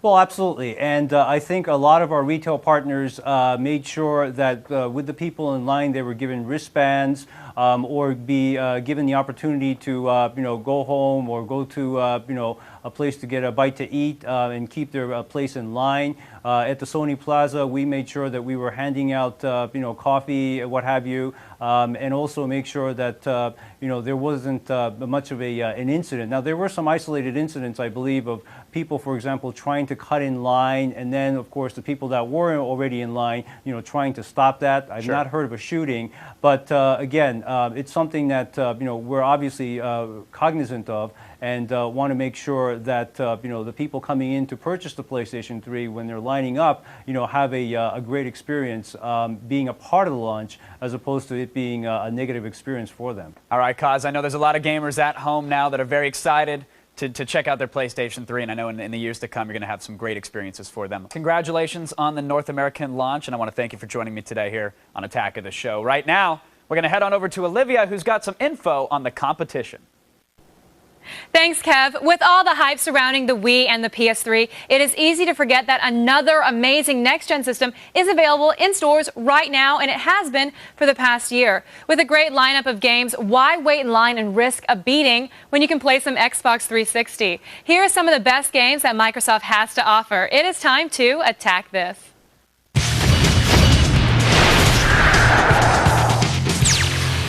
First up, the best zombie game in ages.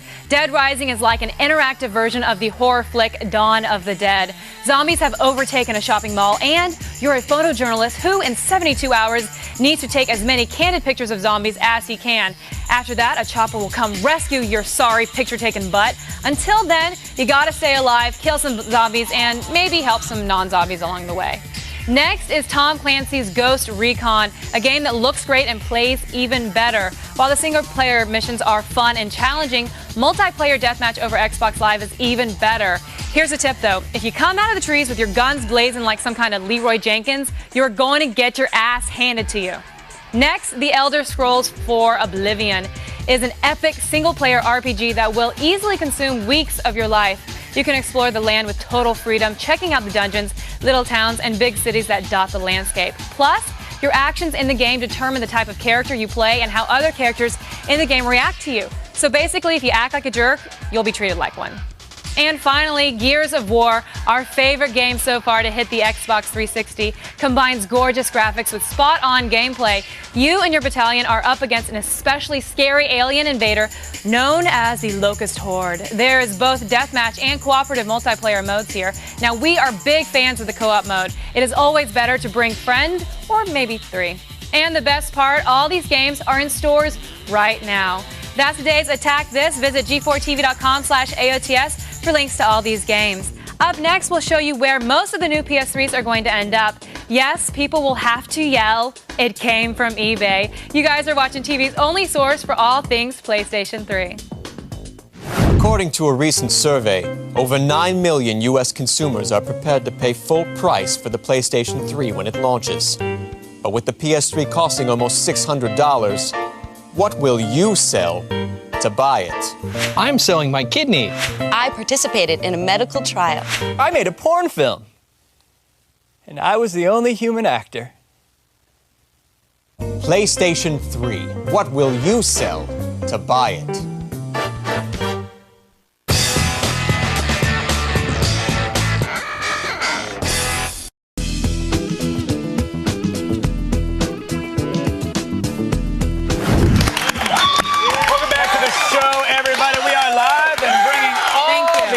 Of coverage. We've got the headlines, the games, anything you could possibly want. It's PS3 Day 1. And make sure you stay till the end. If you missed your chance on getting a PS3, we will give you some tips on making that dream a reality. See, I could be dramatic like you, too. No, it was good. Thank you. I learned it from you. Oozing with pros. You guys, the past few months, if you said PS3, you also usually have the word eBay within the sentence. Yes, the majority of consoles that got pre-ordered were not bought by the gamers that deserve them, but by people trying to make a quick buck and going online to resell it. Yeah. Yes, and if you guys really need a PS3 now, and you'll have to tell everyone. It came from eBay! What's going on here?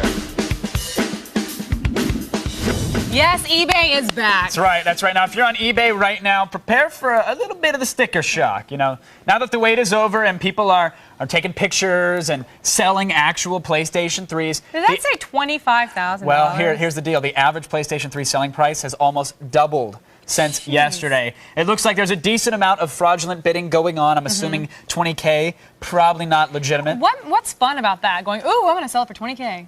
Well, no. No, people are saying, I'm going to do that. People are saying, I'm going to buy it, That's and what not they're doing fun. is they're basically poaching and saying, you know what, screw you to the guys that are trying to steal the consoles from the real gamers. Well, that's but fun. We spoke to one guy earlier, one seller who actually got $4,850 for a 60-gig PlayStation 3. Here's what he told us. He said, I predict that deadbeat bidders galore, pissed off sellers, joke buyers, done. That was today. That's what happened. So, but not to him. He sold his for almost $5K. Very impressive numbers, though. Console. Yeah, $600. It's quite a return on investment. That's worth getting shot for, I think.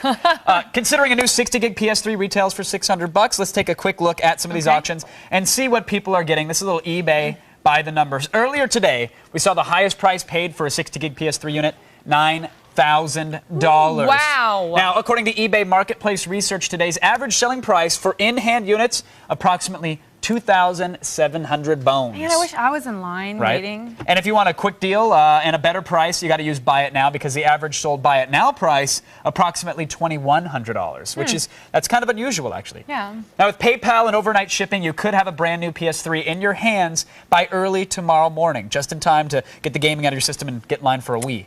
But let's watch an auction that's ending right now. This is an auction that we had. We knew it was ending sooner. It was. The current bid was $940. We're going to refresh the page. Hope you didn't pop in porn. $1,825. There you go. It is done. Let's see one more. Well, this one was going for $1,230. We refresh. $2,425. This is fun. Keep doing them. Refresh, refresh. We got another one coming down. $2,200. That was $2,200, and now it is. Well, that was anticlimactic. That didn't change much. How about this one, though? $1,175 should be ending. $2,425. Wow. So as you can see, that's fun. Them's going for big bones on eBay. But you know, if people are going to stand in line and risk getting beat and shot, then they deserve They clearly deserve it. it. If people are going to pay for it, I mean, they have the money to throw it away. I don't know what else you could really say about all this, except it came from eBay!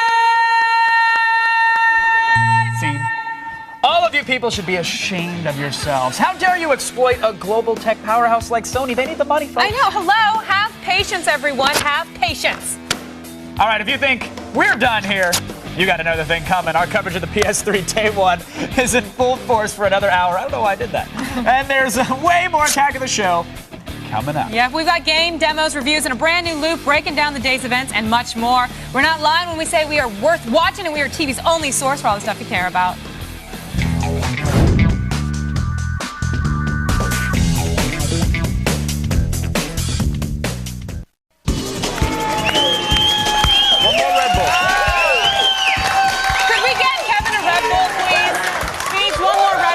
With a straw. I don't want to get my lip gloss on the can.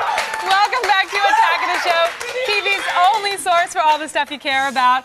This is Olivia Munn, that is Kevin Pereira, and it is PS3 Day 1. If you guys are just joining us, we are kicking off our second hour of worldwide coverage. That is right. We are coming to you live from the G4 studios here in the City of Angels, smack in the middle of the biggest day in gaming. It's launch day, and it is nuts out there. Attack of the Show was ready. So we prepared a supersized edition of the show, and we are covering this event from top to bottom. And once we wrap things up here, our partners in crime at Xplay and Cheat will have brand new episodes breaking down all the games and events of the day.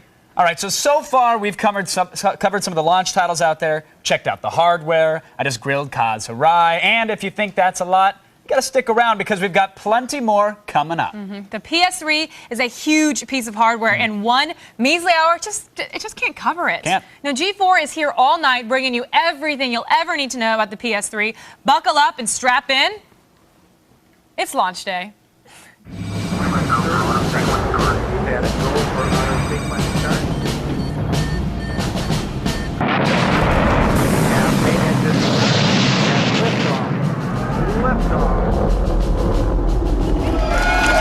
PS3 Mania has swept the country. And since the number of consoles available is extremely limited, the situation is getting very messy. That's right. You've got anxious gamers desperately wanting to try the next big thing. You've also got a bunch of opportunists willing to do anything to make a quick buck, like sell them on eBay, as we just saw. Yep, this past week, people have been lining up around the country to have a shot at getting their hands on any system. They'll even settle for the 20 gig version at this point. Now that is desperate. That is desperate. I mean, shooting somebody I could see, but taking a 20 gig version, that's just pathetic, people. Wow. But when you get that many crazed people with cash in hand ready to do whatever it takes to get the hottest thing in gaming around, inevitably, some bad things are going to happen. And of course, today, they did. They did. Retailers were severely undermanned and unprepared for today. And with crowds of hundreds, in some places, over 1,000 people waiting, punch-ups and shoving matches broke out everywhere. I love it. Did they actually have boxing gloves on? That was the PS3 punch scene around the world today. Like, everybody's watching that line cutter get smacked. I love it. But you know, it's like lining up and someone saying, if you give me $600, I'll give you $5,000. I mean, that's what they're lining up Pretty for. much. I'd take a punch to the face for that. Ready? Don't.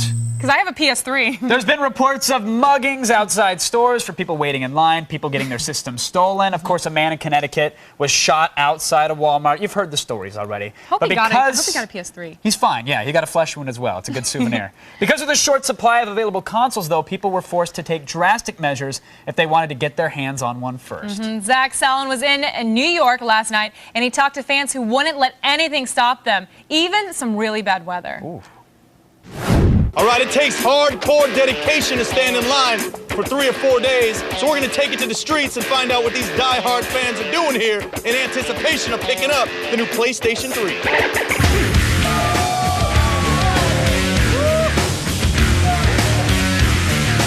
How long you been out here? 8 hours. 11 o'clock last night. 2 days. I don't know, but I just want my PS3, that's all. What are you doing about the bathroom and stuff like that? The Disney store has been doing this, they've been helping us out. They put us on lockdown, we can't leave the line now. So what are you gonna do, start peeing in some bottles, hobo style, that kind of thing? I don't know, I mean, they can pee in the grates right here. You gotta do what you gotta do. What have you been doing to pass the time out here, man? Fighting, screaming, getting wet. Uno. Kevin Pereira, dude. Challenge Kevin Pereira to a game of Uno right now. Come back here, baby, we got the Uno card. Yo, man, this line looks like it goes on forever, so it's time to check in with the underdogs in this waiting game. I'm checking out the way back of this line.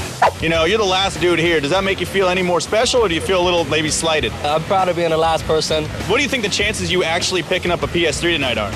Oh, hell no. I'm not picking up a PS3. You crazy? So you're in line just to kind of be in line. You don't even want a video game or even play. Yeah, basically.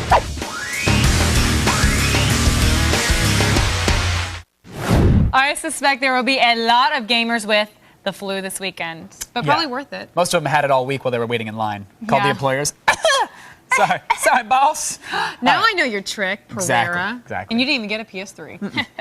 Some of the people in line got lucky, but most of them didn't. But one unlucky guy took 2 gunshot wounds when he got mugged. Have you heard that story yet?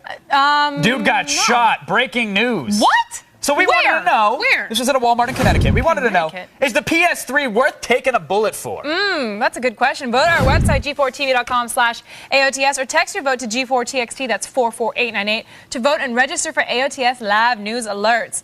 Now, 21st century gaming is miles away from the 8-bit Marios of old.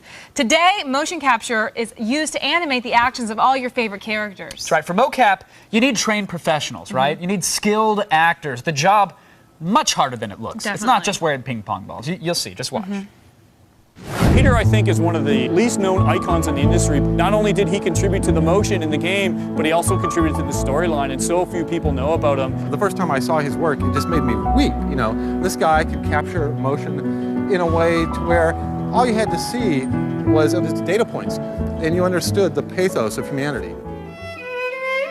Without me, it would just be motion. Motion less, minus the capturing. Just motion. And nobody wants that.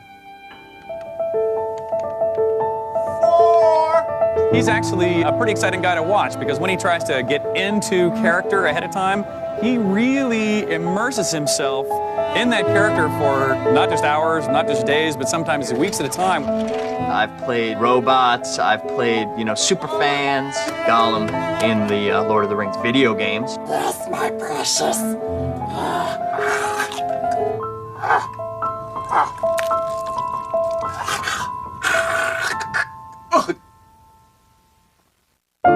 It's really sad to see now a character as just so creative, with such creative potential, has just been, abused by our industry. It's just heartbreaking. There's nothing wrong with doing a hot coffee mod. We ready to go? All right, let's do this. Oh, girl, you should be getting paid for this. I actually played both characters. I was the guy and the girl. I f***ed myself. Is that good? You guys want another take on that one? He's redefined what motion capture means in America and really all over the world.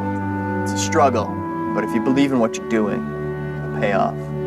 Because there's one motion they can't capture. That's emotion. Oh, and hands. Hands are really hard.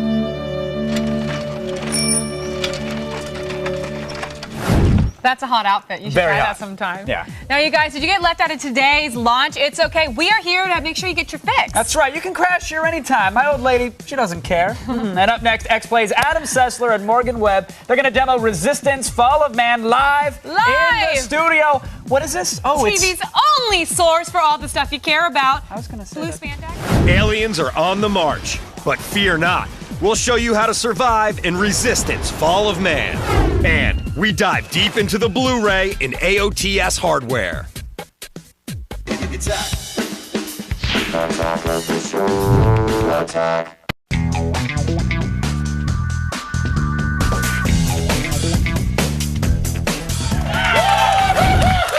Welcome back to the show. It is PS3 day one, and we are not going to hoard all the systems and sell them on eBay. No, we won't do that, but actually, Kevin might. Kevin, I've got my eye on you. You've got Morgan and Adam with you, and I'm sure they won't let you do that either. Relax. We're not selling any here. Honest. Easily the best reviewed launch title for the PlayStation 3. We've said it all along. It's Resistance Fall of Man. And of course, besides a much-hyped campaign, the big selling point are the huge multiplayer capabilities. And here to show us how it all works, Xplay's Adam Sessler and Morgan Webb. Welcome back, guys. Thank you. Good to see you. All right, Adam, you were one of the first people to play the game. You actually went to Insomniac, yes, right? I did. Aren't you so jealous? Yeah, I heard they locked you in a room for 2 days. It was 2 10-hour days of a lot of men and the sun coming through the window and the smelly. Oh, you make it sound so But I still really enjoyed the game. Did they feed you or waterboard you or what? There was some waterboarding, but that was afterwards. Okay, what did you think, Adam? But what did you think? Because you came back, It's you a great seemed to game. think very highly It is a of great game. I don't want to answer the question, should you buy a PS3 for it? Because that's not a fair question. It is an awesome game. Where on any system, it's one of my favorite shooters I think I've ever played. All right, well, let's talk about the multiplayer, obviously. Morgan, have you had a chance to experience? What's it like? Yes, the multiplayer is actually very fast and very furious. You die basically in 1 or 2 shots from the other player. Right. So when you're even playing like a 20 on 20 deathmatch, you can have up to 40 players, which is amazing. Wow. 20 on 20 deathmatch, like half playing the humans, half playing the Chimerans. Sure. You wait, the what? The humans and the what? Chimera. The furry little woodland creature? No, they're mythical beings. Yeah. Oh, it's right. evil. We're Right. in video game land. Human aliens, good, bad. Got I'll it. give you your DS afterwards, okay? No. Okay, so we're playing, and each one has their own abilities? Each one has their own abilities. Humans can sprint, and they can also, in the mini-map, they can see where the opposite side is. Oh, okay. And then the Chimerans can sort of see through walls, and like a... You can't actually see through like it's invisible, but it's more of like But you can see a blob that you know you want to shoot is behind that and they wall. can also which is all you sprint, need but to the know. problem is that they will overheat. So sometimes you'll see somebody running by with like flames coming out of their back, and it's because they've overheated because they've used their superpowers. That's one of the best parts of the game. There's a lot of bounce boards, and so some people will catch on fire be it from a grenade or the fact that they're overheating. So you'll see on the far end of the map a flaming person just kind of pop up over the horizon and come right back crashing. All right, well, I've got it fired up here. This is an actual online game. Everybody's been killing me while I've been standing idle. Thanks, guys. But this is real time. We're playing online. You've described these massive 20-on-20 matches, Adam. What modes are there right now? Well, okay, there's Team Deathmatch and Deathmatchers. Capture the flag. And there's a King of the Hill mode. Yeah. The one that kind of stands out a little bit from the rest is a mode called Breach, which isn't exactly unique. It's very similar to the, it was an old mode in Unreal Tournament, which is completely slipping my mind. But more or less, there's cooling points that are all over the map. Right. And each team owns a group of them. Like nodes in Conquest. Yes. Conquest, that's it. That was so long ago. I'm looking for somebody to kill here. That's back when I used to There's people in the game. But so if you take you want to take over the other nodes that the other team has, and then you have to hold them and defend them because And you get then they better can take it back. armaments if you get the new nodes, but it's very similar to the things that we've played before. But now you do sort of die instantly, right? It's like you spawn in. There's so many people running around that you could get popped. If I was to find a flaw with the multiplayer, it's that the where you spawn in relation to where there could be enemies seems to be pretty random. And there are many times where I spawn, cool, ooh, I'm dead. Right. Ooh, I spawn, ooh, I'm dead. And of course, the one time we bring this up, I've spawned miles away from an enemy. I mean, that's a testament to the max right there. Oh yeah, die! Okay. Die, sucker! You're gonna get owned on TV! That's right! Now, the gun you're using right here, use the alternate fire on this, even though we have no one to shoot. Okay, hold on. Let me take one of these bouncy pads here. I love bounce pads. Thank you, Quake 3. All right, where's the guy? I'm checking my radar. You're gonna say, so what's your alternate fire on this guy? Right here. The alternate fire would be your upper left button, the L1. I'm trying to hit so him. what that does, okay, well, what that did is that puts a homing device on a character. So you can go back around a corner and shoot straight in the air, and the bullets will find their way to that guy. It's very Ratchet and Clank. Yeah, somebody's grenade just found its way to my hindquarters. Oh, it thank must you have for had that. a map. All right, and we also, so Breach is the Conquest type mode. It's online, day one. It seems to be working just fine. Day one, most people are seeming to play deathmatch right now. They're just sticking people to straight hopping up on. They're hopping on to straight team deathmatch right now. And most importantly, and to Insomniac's credit, unlike trying to actually use the back end of the PS3, finding a game, setting up a game, and getting to one is very intuitive and very easy. As it was harder for me to find save game data for the PS3 than it was to actually put together a match. I completely agree. I got to be honest. I was surprised. It seemed easier than most of the experiences I've had on Xbox Live with matchmaking, which is a testament, I think, to what Insomniac managed to do with this game. Yes. All right, I'm going to let you guys get to it because you actually know what you're doing. Oh, you got poached, Sessler. That's Resistance: Fall of Man. Thank you guys for coming on to demo it and showing it off. I love it. Plenty of weapons to blow your friends up. It's in stores now. Again, it's Resistance: Fall of Man. And make sure you stick around because following this PS3 Day 1 special, Xplay is going to have a brand new episode with reviews of all the PlayStation 3 launch titles. It's right here on G4, 8 p.m. tonight. You don't want to miss it. Let's go over to Olivia. Still ahead, Layla Cayley will give us her report from the PlayStation's big red carpet premiere. She talked with Eddie Griffin, Pedro, and Lindsay Lohan about the hottest ticket in town. And stay tuned, comic expert Blair Butler will be dropping by to take us inside Marvel Ultimate Alliance in an all-new Fresh Ink on PS3 Day 1.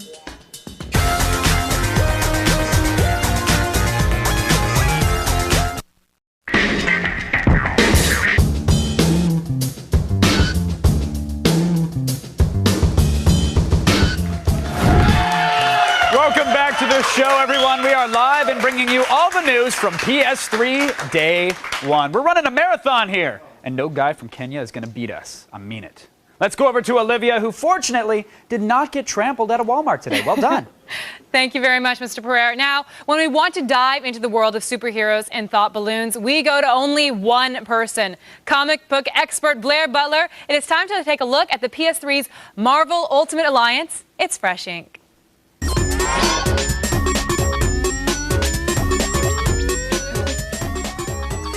Blair, I got to ask you a question. Would you say that you're a comic book fan first or a gamer first? You know, it's kind of even because I love comics, but there's nothing as visceral as like getting into a good game. Really? I thought you would have gone the other way. I would have thought that you would have been like comic first and then game next? I've been playing Gears of War all week, and I think I might be a gamer first now. So. Well, that's great. But you know, with your unique perspective Yeah. and loving both comic books and games, you give a really unique perspective to the new alliance. Yeah, Marvel Ultimate Alliance. This is sort of like it's a Diablo-style top-down action RPG. You know, this is really it's great because it's got just 100 characters from the Marvel Universe, tons and tons of characters. So, you know, we've got your Spider-Man, your Wolverine, and then you got some random people. You got like Moonlight and Deadpool. And well, speaking about all those characters, let's first start and talk about what you liked about the game. It must have been amazing playing any Marvel hero you wanted to play. Right. Well, you know, not everybody's in here. You know, you're missing your Hulks and a couple other characters. But yeah, it's very cool to sort of go in there and select characters and go, you know, I want to have Spider-Man team up with Elektra and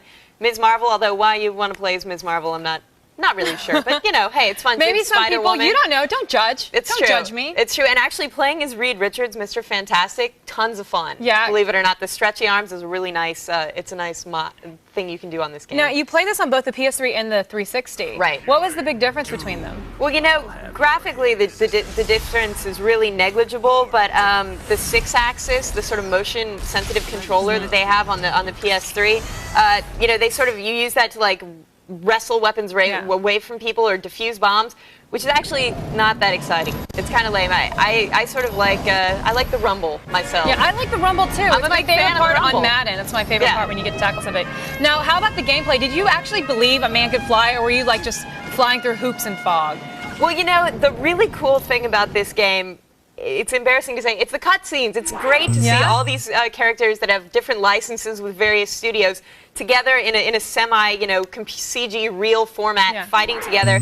And it's fun for a little while to play, but the gameplay is really repetitive, you know, and it's like you find yourself a lot of the time playing just so you can unlock more cool outfits, which... But then you're like, okay, great, I got another outfit. So what's your verdict on this? Buy, browse, burn? You know, I think the hardcore Marvel fans are going to pick it up anyway, but for regular gamers, I hate to say it, I think it's a browse, you know? Wow. If you liked X-Men Legends, you're probably going to like it, otherwise, maybe not so much. All right, thanks so much, Blair. No problem, my pleasure. My pleasure. Now, Marvel Ultimate Alliance is in stores right now. Just hope you can find a console to play it on. Let's go on over to Kevin, who would let you play on his if he had one. I don't have one, but if you got the shaft today and you can't wait for the next shipment of consoles, stick around till the end of the show and we'll tell you how to snag this year's hottest item. You are watching PS3 Day 1. If it's not HD, it's Blu-ray, and we know all about it on AOTS hardware. And the PS3 is here. But does it live up to the hype? The Loop takes the stand. According to a recent survey, over 9 million U.S. consumers are prepared to pay full price for the PlayStation 3 when it launches. But with the PS3 costing almost $600, what will you sell to buy it? I sold my antipsychotic meds. I sold my corneas for a PS3. I'm selling my virginity on eBay. And it has nothing to do with the PS3. PlayStation 3. What will you sell to buy it?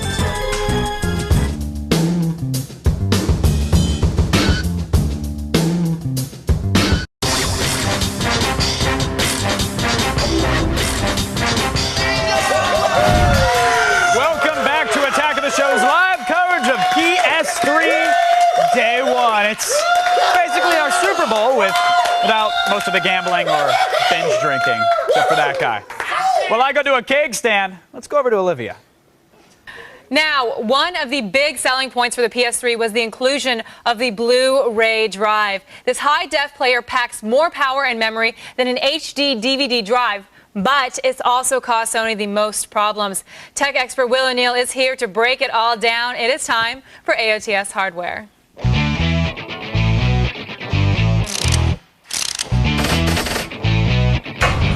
Are you doing your AOTS hardware moves? Wrench it. Now, let's get down to business yet again. When you're here, it's all business, Will. Yes, it is. You have to tell me, how much better is this that it comes with a Blu-ray?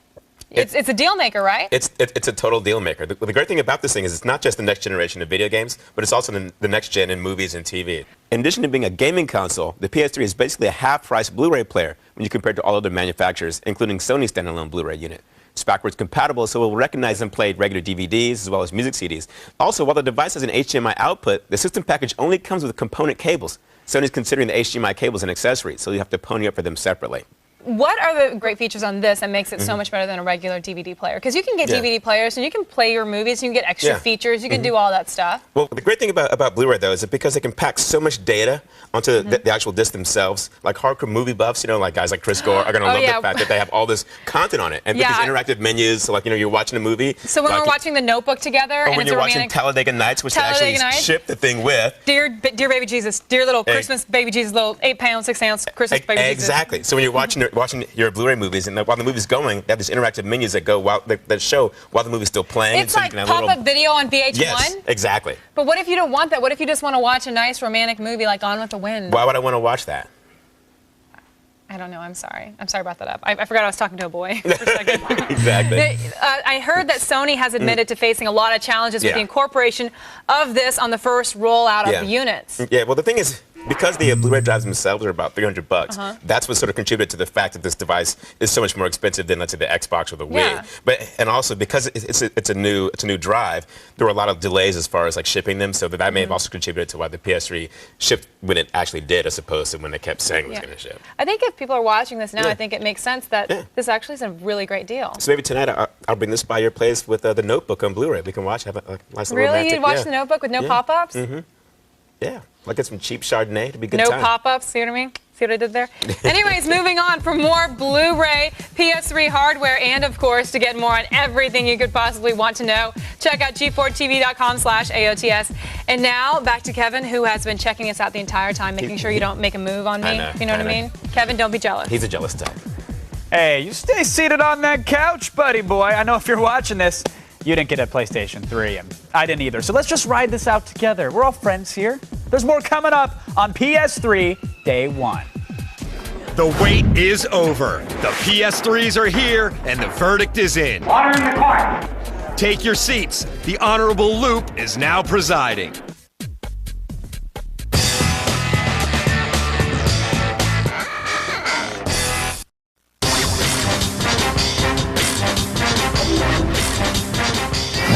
Welcome back to Attack of the Show. We are live on PS3 Day 1, covering all the top games and bringing you all the in-depth coverage you could ever want to know about this next-gen system.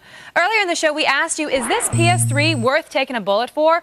Well, you guys are all a bunch of babies because 82% of you think that you don't think it's worth taking a bullet for, and you call yourself hardcore gamers. Well, let's go on over to the most hardcore gamer I've ever known, Mr. Kevin Pereira.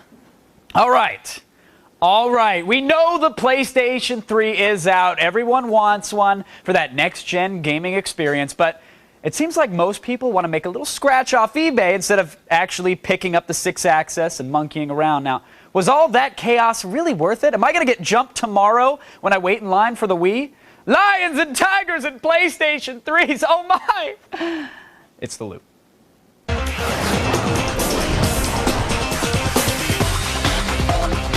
Joining us via satellite tonight to help us make sense of the PlayStation 3 fiasco, from San Francisco, executive editor for IGN.com's PlayStation channel, Chris Roper joins us, and from Los Angeles, G4 gaming expert and Blazer aficionado, Jeff Keighley. Gentlemen, welcome to The Loop. Jeff, I want to start with you, sir. PS3, I mean, we know it was out of control last night. Absolute chaos at midnight. The gunpowder is still in the air. We can smell it. Was it worth dodging shrapnel for? Really? Well, I think, you know, you have a lot of like die-hard PlayStation fans. These are the guys that started playing with PlayStation 1. They bought a PS2, a PSP. For these guys, you know, like guys like us, you know, we've been to E3s. We saw the dream that Sony promised back at E3 2005. We're just jaded old timers. Yeah, exactly. But the regular guys I talked to in line at a Best Buy last night, I mean, they're just like, dude, it's like PlayStation has done me no wrong. I'm so excited about the next PlayStation. And these guys, that's, you know, it's an object of desire. So I think it's, you know, is it worth $3,000 on eBay? Of course not. But it's like people just, it's an object of, you know, a desire. They want it. Well, Chris, do they want it? Do they really want to put this console in their entertainment system? Because it seems like people are getting shot over the chance to put it on eBay for some quick PayPal money.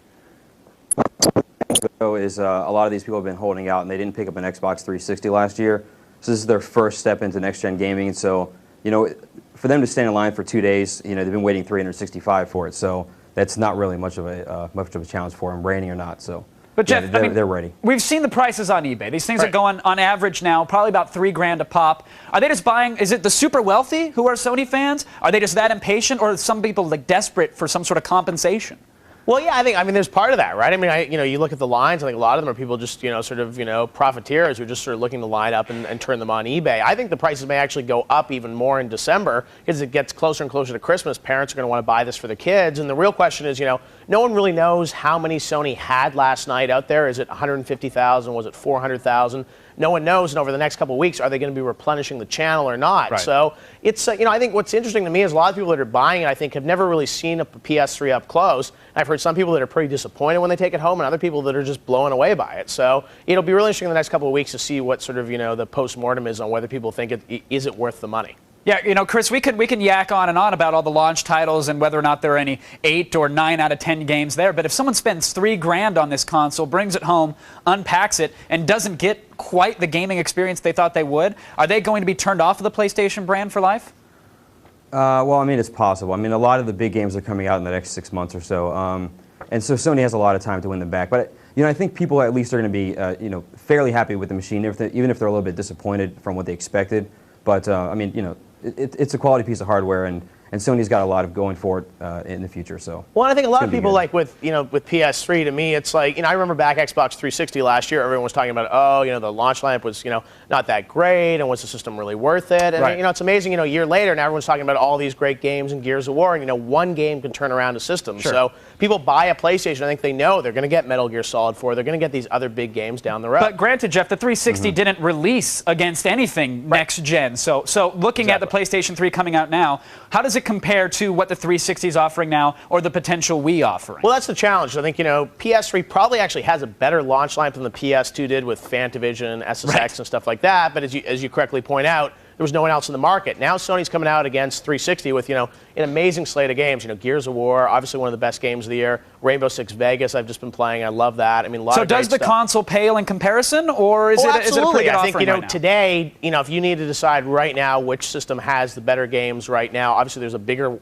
a wider library of games on 360, but you're making a bet for 5, 6, Sony will say 10 years with a console. So if you're only going to buy one, you got to decide, is it all about this Christmas? Is it short term or is it longer term? Because maybe 360 next year we're going to see better games on PlayStation than Xbox. So you can't really tell. All right, we're talking about years to come. Chris, retail price is interesting here because market research firm iSupply, they broke apart the PlayStation 3. They figured out what it cost. They figured that Sony is losing about $240 on each console. I mean, do you think Sony's war chest is big enough at this point with the errors that they've had to really sustain the losses on these consoles for years to come?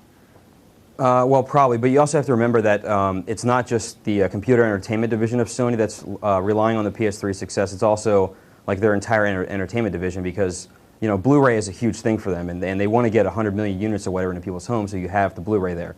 So they're willing to take losses early on to try to make them back up in 3, 4, 5, 6 years' time now. So all right, now they can hold out for it. I'm going to be waiting in line for the Wii tomorrow, and everybody's expecting it to be huge. Jeff, should I be worried? Do I need to wear Kevlar? I mean, is there going to be the same pandemonium we've seen over the PlayStation 3 for Nintendo's Wii tomorrow? Well, I think you're probably going to see more Wii units out there at retail. So Nintendo's talking about, 4 million worldwide by the end of the year versus Sony with only a couple million PS3s. So I think you'll see, obviously the Nintendo fanboys are going to be there. I think there'll be sellout situations, but I think there'll probably be more out there available. So I don't think it's going to be quite as coveted just because there's going to be sort of, more supply out there. But I think the demand will probably be the same, if not more, than PS3. But let's hope they're plungers out there, not bullets. All right. I want to thank our guests, Chris and Jeff, for joining us at the Digital Water Cooler. Thank you guys for keeping us in the loop. Now, it may be a while before everyone has their own PlayStation 3, but while you're trying to get one, be safe. And please, whatever you do, seriously, guys, don't pay more than the retail price. It just is not worth it right now. A little patience is going to pay off this time around, as we should see vast improvements in the games just a little while down the road if demos like MotorStorm are any indication of the true power of the PlayStation. Relax. Breathe. Right now, we're going to go over to Olivia, who loves her some 6-axis. That's true, Kev. Now, you guys, coming up later, Layla Cayley was down at the PS3 premiere party in LA where she met up with Lindsay Lohan, Eddie Griffin, and Pedro, and a surprise musical guest. See what went down when we return on PS3 Day 1.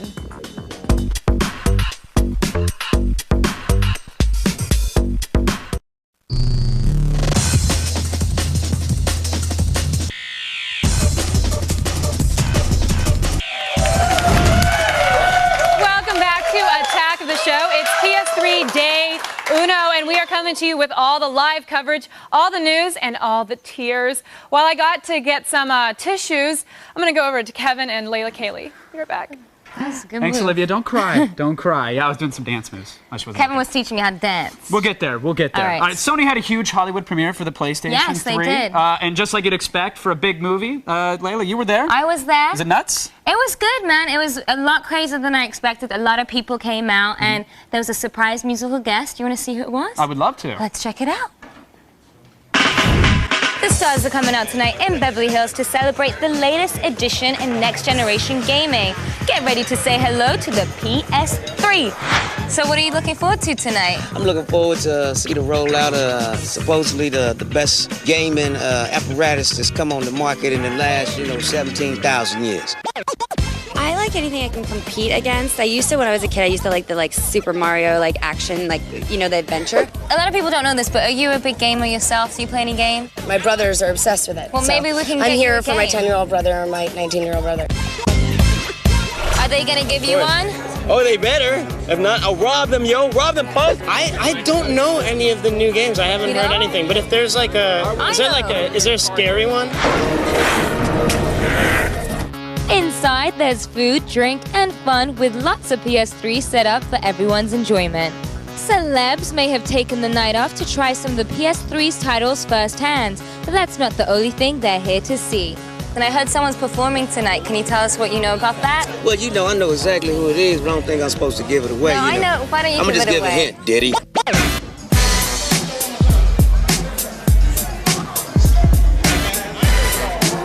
As you can see, everyone's excited about Sony's latest masterpiece. Now, if you excuse me, I have a party to go to.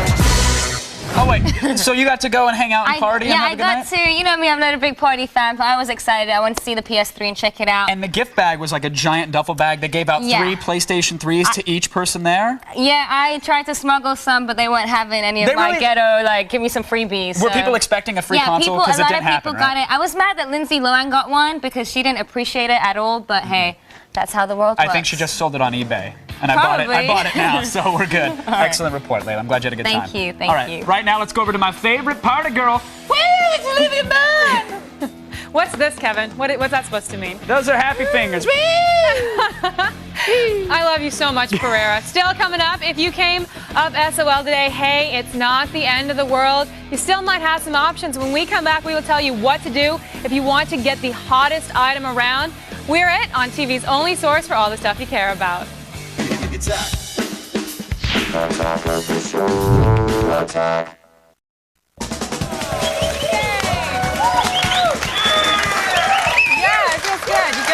me work it out. You're good. Is that all I have to do from now on? Go for 2 hours. Next gen winded.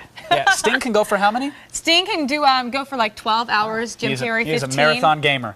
Welcome back to the show, everybody. We are live on PS3 Day 1, and you don't even need a firmware update to enjoy us. Impressive.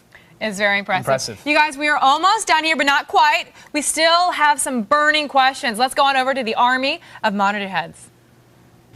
Hey, do you guys know where I can get my hands on a PlayStation 3 because I am not waiting in line?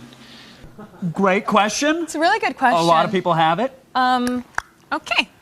Here's the deal. Craigslist, right? Yeah, people really don't know how many consoles are going to be there. Sony says they're hoping to have several 100,000, up throughout the holiday season. Yeah. Listen, if you're an 18 to 24-year-old female, Venison Sentinella, just send me a MySpace message. I'll be outside. You can line up. Why does every freaking moment that you have to self-promote your penis, why does it turn into that? Exactly. What? I said it. I said it. Wow. I'm just trying to help some needy gamers out there. Sweetheart? Needy gamers? Yeah. Why? There's male needy gamers out there. You should really help them on Craigslist. My is really brother the place would probably to go, like a right? PS3. Would you like to say something different? I gave the criteria. I was very specific. That was it. But I love it. Yeah, you guys can go to Craigslist, and they're a lot cheaper than on eBay right now. Yeah. I have no idea why. Why would it be cheaper on Craigslist than eBay? I don't know. They're going on cheaper. I mean, because people can name their own price. They say here, and plus it's a local thing, so you can physically go and pick it up. You don't have to worry about shipping. They don't have to worry about packing it. But if somebody's like, hey, yeah, no, you can pick it up on this corner of MLK in Inglewood. Just come at 2 a.m. We've got 360 gig units for you. Bring a friend.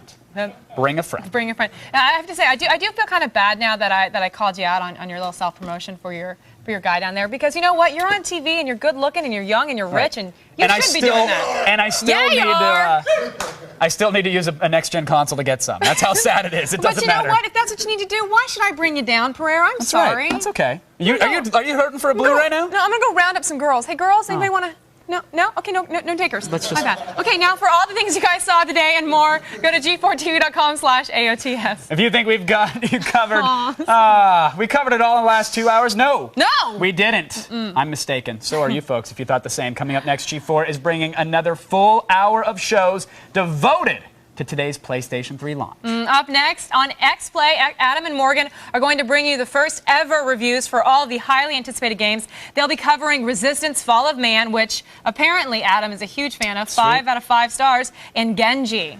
They've also got Rainbow Six Vegas, Tony Hawk's Project 8, Madden 07. They're really covering everything. Everything. And now they've got the games. How the hell do you beat them? Following Xplay, there will be a brand new cheat, and Kristen Holt will give you all the tips and tricks you'll need to be a PS3 master. And that is not all, folks. On Monday, Attack of the Show will be back with a full hour live devoted to the Nintendo Wii. We're going to break down the hardware, the games, the hype. We're going to see if Nintendo's huge gamble is going to pay off. PS3 day one is far from over, so don't get up from the couch. Xplay starts right after this. Good night, everybody. Thanks for playing.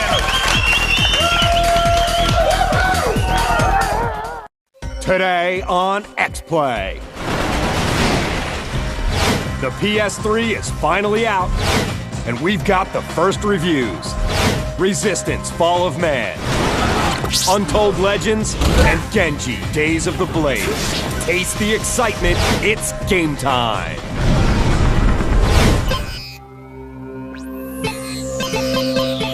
Prepare to be reviewed.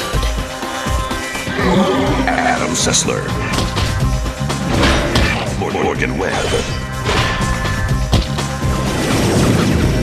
Prepare to be reviewed. Prepare to be reviewed.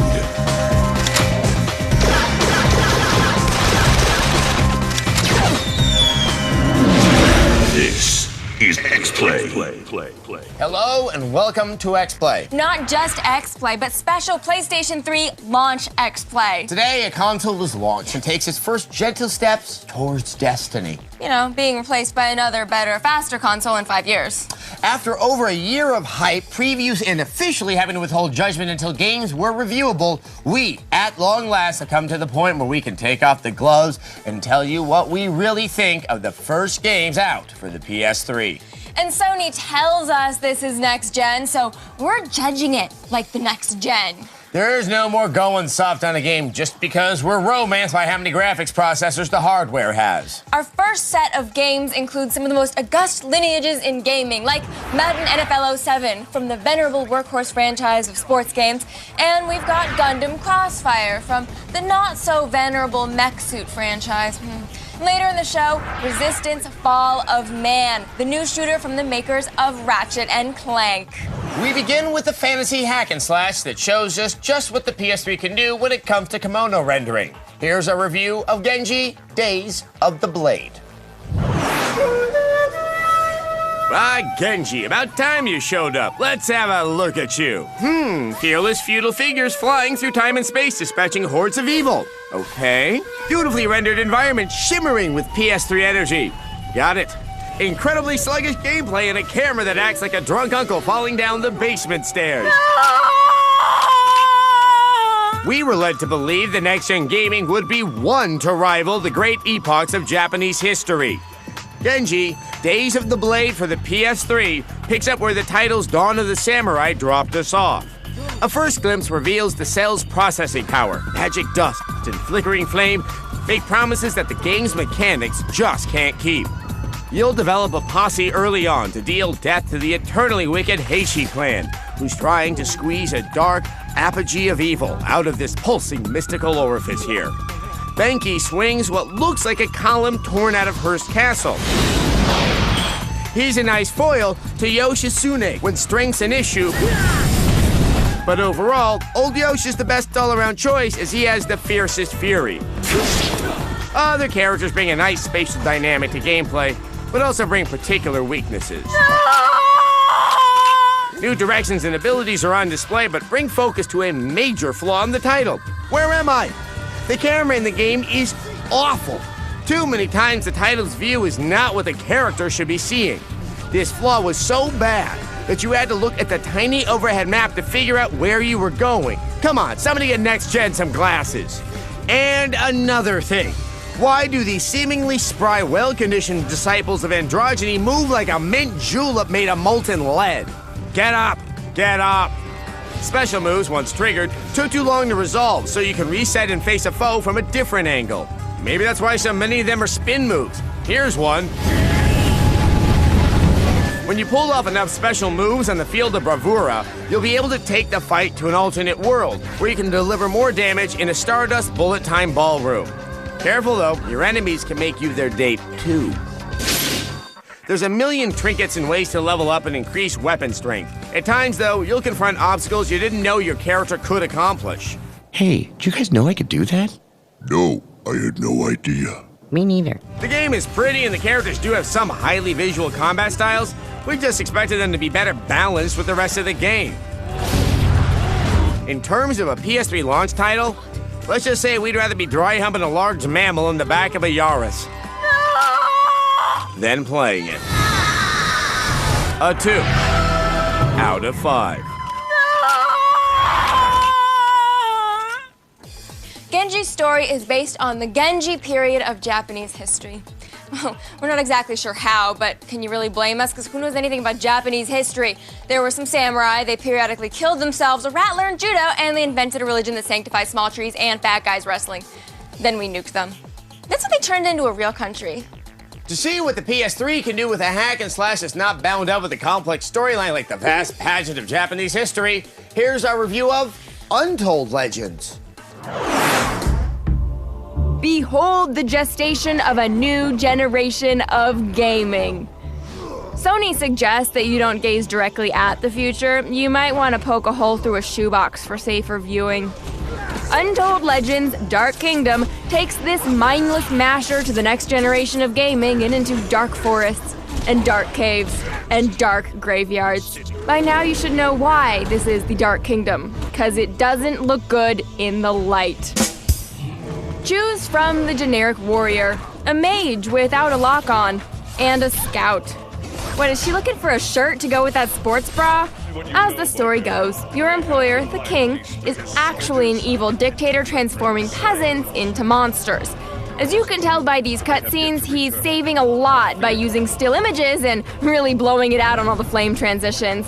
Untold Legends gives you 2 views of the battlefield, fairly close and somewhere in the trees. I know we complain about camera control a lot in these reviews, but this is not camera control. This is a bad fairground ride, and I want to get off. To break up the tedium second only to that of a Taiwanese sweatshop, Untold Legends throws in a couple of puzzles to impede your progress. That one twitching ganglia still rooted in your midbrain will be treated to a brain teaser with a little more sustenance than the monotonous button pushing that got you here in the first place. Here's my favorite. Barrel throwing. Yes, a puzzle without aiming or camera movement that requires you to accurately throw an endless supply of aluminum at switches from a single vantage point.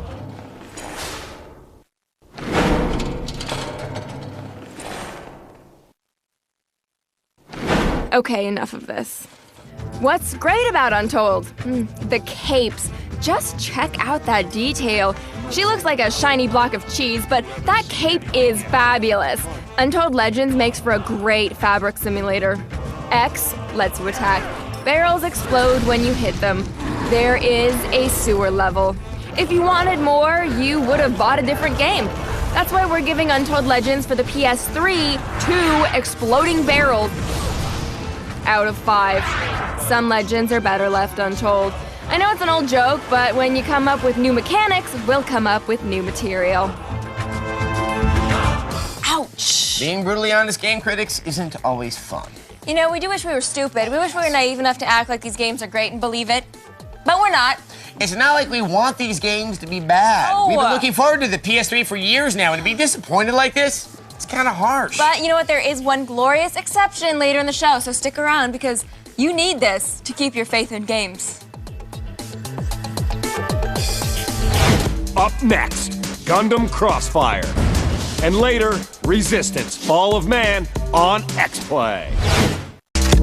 Drunk on lush graphics and rye whiskey, it's Morgan Webb. One of the interesting questions about the next gen is how it's going to deal with the lame rank and file games that get cranked out every week. Your Naruto games, your mediocre first-person shooters, and of course your mech suit games. Can the high-end graphics and motion recognition somehow make these games more than the sum of their cliches? No, probably not. But still, here's a review of Gundam Crossfire. Back when Sony first unveiled PS3 game footage, Gundam was almost too good to believe. Well, the moment of truth is finally here, and there's only one question left to ask. What the f am I looking at? Looks like our lucky day. You'd be due for some luck after ending up in this god-awful game. Despite rolling on Sony's cutting-edge next-gen dubs, Crossfire looks distinctly last-gen. Hell, the ground is reminiscent of Armored Core on the PS1. But looks aren't everything, right? Surely there are redeeming features here somewhere. As with many Gundam games, you choose either the Earth Federation or Zeon side and battle it out during the one-year war through horrifically simplistic missions. The lock-on conveniently eliminates the need to aim, so you can just jog around firing at things you can't even see, and you're pretty much guaranteed to hit them. Enemy approaching the supply depot. There's an attempt to add some strategy with a damage system to let you blow off various body parts, but since the only way to target specific areas of an enemy is this useless zoom view, you're reduced to firing wildly and hoping you hit something important. In between missions, you slog through mind-numbing menus to manage your hangar of mechs and requisition new recruits. I've had more fun applying grout to floor tiles. Control of all the mechs is sluggish and clunky, and the uncooperative camera is no help at all. Luckily, the enemy isn't really bright enough to pose a significant threat much of the time. What are you doing? You're just standing in my base. Are you two even fighting each other? Everywhere you turn in this game, there's something horrible. I have to warn you, this part may make your eyes bleed. I'm not sure what I like better, the fact that the water behaves like a solid sheet of fabric, or the way it occasionally clips through the nearby ground. Protect the media. Media? The word is Medea. Mythological figure? Tragedy by Euripides? Anyone home? What are you doing? I'm kicking you to death pretending you're the game disc. It's amazing that Crossfire looks this bad and yet can't even manage to run smoothly. It's not like we expected a Gundam game to knock it out of the park or anything, but this wouldn't even be acceptable on the PS2, let alone as a launch title for the most advanced next-gen system in existence. I've been hit!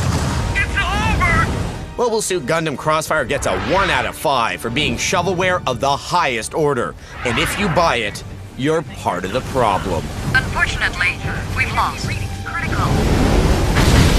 Sony, you are failing me. But let's not forget, every system takes a while to hit its stride, and in just the past few months, we've seen a number of great games come out for the PS2. And the 360 has only gotten really good games in the recent past, so maybe the PS3 isn't quite proving itself yet, but it is showing interesting possibilities. Speaking of interesting possibilities, you guys should swing over by our website and let us know whether you pre-ordered a PS3. And we're gonna have the results later on in the show, because we love numbers.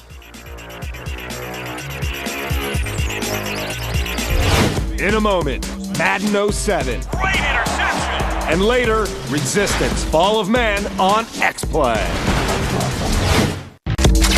At long last satiated, it's Adam Sessler. In the last generation of consoles, some general stereotypes of owners came about. Now, we all sort of understood the Xbox is for guys, because it takes the best upper body strength of a drunken frat boy to lift one. And the GameCube is for 7-year-old Japanese girls. And the PS2, well, that's for everyone else. But mostly the people who love the pointy-haired RPG characters and/or Madden. Now the PS3 has come out, and it's very heavy. Man-heavy. So it clearly needs the one sports franchise it always owned to prove itself as a man console. Here's our review of Madden NFL 07. This is setting up to be a great one here on EA Sports Radio today. As the NFL steadily moves past its halfway point, many new questions have started to emerge. How many Mannings will make the Super Bowl? Or is choking in the playoffs a Manning family trademark? Will Matt Leinart bring his USC success to the NFL, or will he be known as another of Paris Hilton's many conquests? Will Drew Brees lead the New Orleans Saints to the Super Bowl, or will their playoff chances just float away? But the most important question is, how does Madden NFL 07 play on the PlayStation 3? Well, like a Michael Vick run, it's steady, sure-handed, and for Madden fans, not really that surprising. Scrambled and finds the end zone. It shouldn't come as a shock to any Maddenite that Madden plays like it does on most other systems. It's pretty much the same as we saw on the Xbox 360. The marvelous one brings it home for 6. All the modes Madden's known for are here, with Superstar mode being the most popular. I said Superstar. Oakland Raiders, you wouldn't know anything about that. And the lead blocker is back, a welcome addition to any football game. If you don't know, lead blockers are the ones that get hip replacement surgeries by age 35. But when it comes down to brass tacks, it's still the glory positions of quarterback and running back that are always the most fun to play. Sorry, T.O., it's true. So we've talked about the gameplay. Great interception. We've talked about the visuals. We won't talk about the Madden cover jinx because we don't believe in curses. But the big mystery for the PS3, Madden, football, and America is, how does T.O. look? Glorious. Just glorious. So what does it all mean? Well, if you have Madden NFL 07 already, there's no need to get a new one for your newfangled PS3. It's the same Madden as it ever was. We give Madden NFL 07 for the PS3 3 humble wide receivers out of 5. Madden is just the beginning of the onslaught of licensed sports games we should see on the PS3. The question is how much motion sensitivity and more powerful hardware are going to push the future iterations of the game. Now, you can't really judge a console by its launch titles. Yeah, see, what we mean is we want to see EA Cricket 07 for the PS3. That's the real test of a console. How well it can produce a game version of a team sport that is only liked or understood by people from India, Pakistan, and Jamaica. And Douglas Adams. God rest his soul. Moments away. Resistance: Fall of Man on Xplay. They've been waiting for this since November 2000. It's Adam Sessler and Morgan Webb. I know. It's been a disappointing set of games. All this anticipation, and what we get is a bunch of 2s and 3s. And a 1. Launch games rarely capture the full potential of a console, but in this case, one glorious game did give us a glimpse of the real possibility presented by the PS3. So here is our review of Resistance: Fall of Man. Hey, it's Killzone. Oh wait, no, it's not. It's an actual game. This is it, Resistance: Fall of Man. You're with me, let's go! The premier game for the PS3, developed by the reliable creators of Ratchet & Clank, Insomniac Games. The game takes place in an alternate 20th century, where World War II never got off the ground because some type of virus has unleashed hordes of creatures upon Europe, leaving only a pocket of survivors in Britain. Kiss air support, goodbye! America hasn't been affected, but they do get involved, which is where you come in. You fight, and then you get infected, and that's when things get really bad. The game is obviously an action game, and that's with a capital A. Insomniac has thrown in everything but the kitchen sink, with massive battles, corridor crawls, boss standoffs, weapons, and a wide variety of creatures to square off against. All of this is wrapped up in a package that has some of the best pacing ever in a game of its type. But let's get to one important factor: the graphics. This is standard definition, and it doesn't look like much of an improvement. High def does look significantly better, although it's not close to the now comically overstated promises from Sony. That being said, it's a very attractive game whose look sets an effective mood as the tension increases with each ensuing chapter. And tension is at the heart of the game, as some of the large-scale battles with supporting allies feels hopeless and overwhelming, as inventive munitions scream every which way. This is coupled with lonely excursions through devastated locales where careful thought and weapon usage is essential to continue. Plan to frequently vacillate between careful strategy and frantic gunplay. And what weapons you have. True to form, Insomniac has stocked the arsenal with creative death dealers that range from the traditional machine gun and the surprisingly effective shotgun. A special note is the auger, which shoots through walls and becomes more powerful coming out of the other side, while also capable of generating a shield through which you can attack your enemies. I want this alternate reality. Okay, maybe not, because these enemies are something else and really an uncomfortable joy to encounter. From the more humanoid to the terrifyingly immense to the malevolently emaciated, the game shows remarkable creativity in design and implementation, coupled with wicked artificial intelligence that prevents replays from feeling identical. Although this always gets to me. As with Ratchet & Clank, though, the true achievement of the game is the way in which these elements are laid out. You will die often, but the gameplay is so satisfying that frustration is infrequent. A bigger issue is knowing to put down the controller and get to bed, and then get up and start playing again. Saying this is the best game for the PS3 is damning it with faint praise, because look at the competition. But despite elements that might feel borrowed and familiar, there is no other game that combines them with such polish and a sense of adventure. Man, this game is fun. A 5 out of 5. Resistance Fall of Man manages to give us hope for real competition in the next generation of the console wars. Resistance has great multiplayer, but since we had to play it before the launch of the console, there wasn't anyone online to play against. So come look at our web review for a more complete exploration of the multiplayer.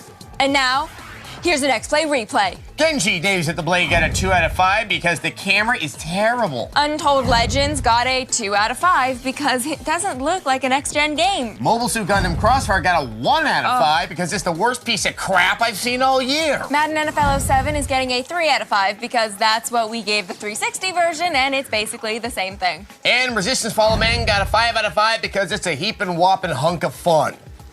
This great moment was a presentation of the Xplay Television Network. You either love it or you hate it, but can you afford it? That's the real question. Wherever you fall in the great PS3 debate, you won't want to miss this episode. We're kicking the tires on Sony's next-gen console and running through launch titles from Tony Hawk Project 8 to Resistance Fall of Man. It's all happening right now on Cheat.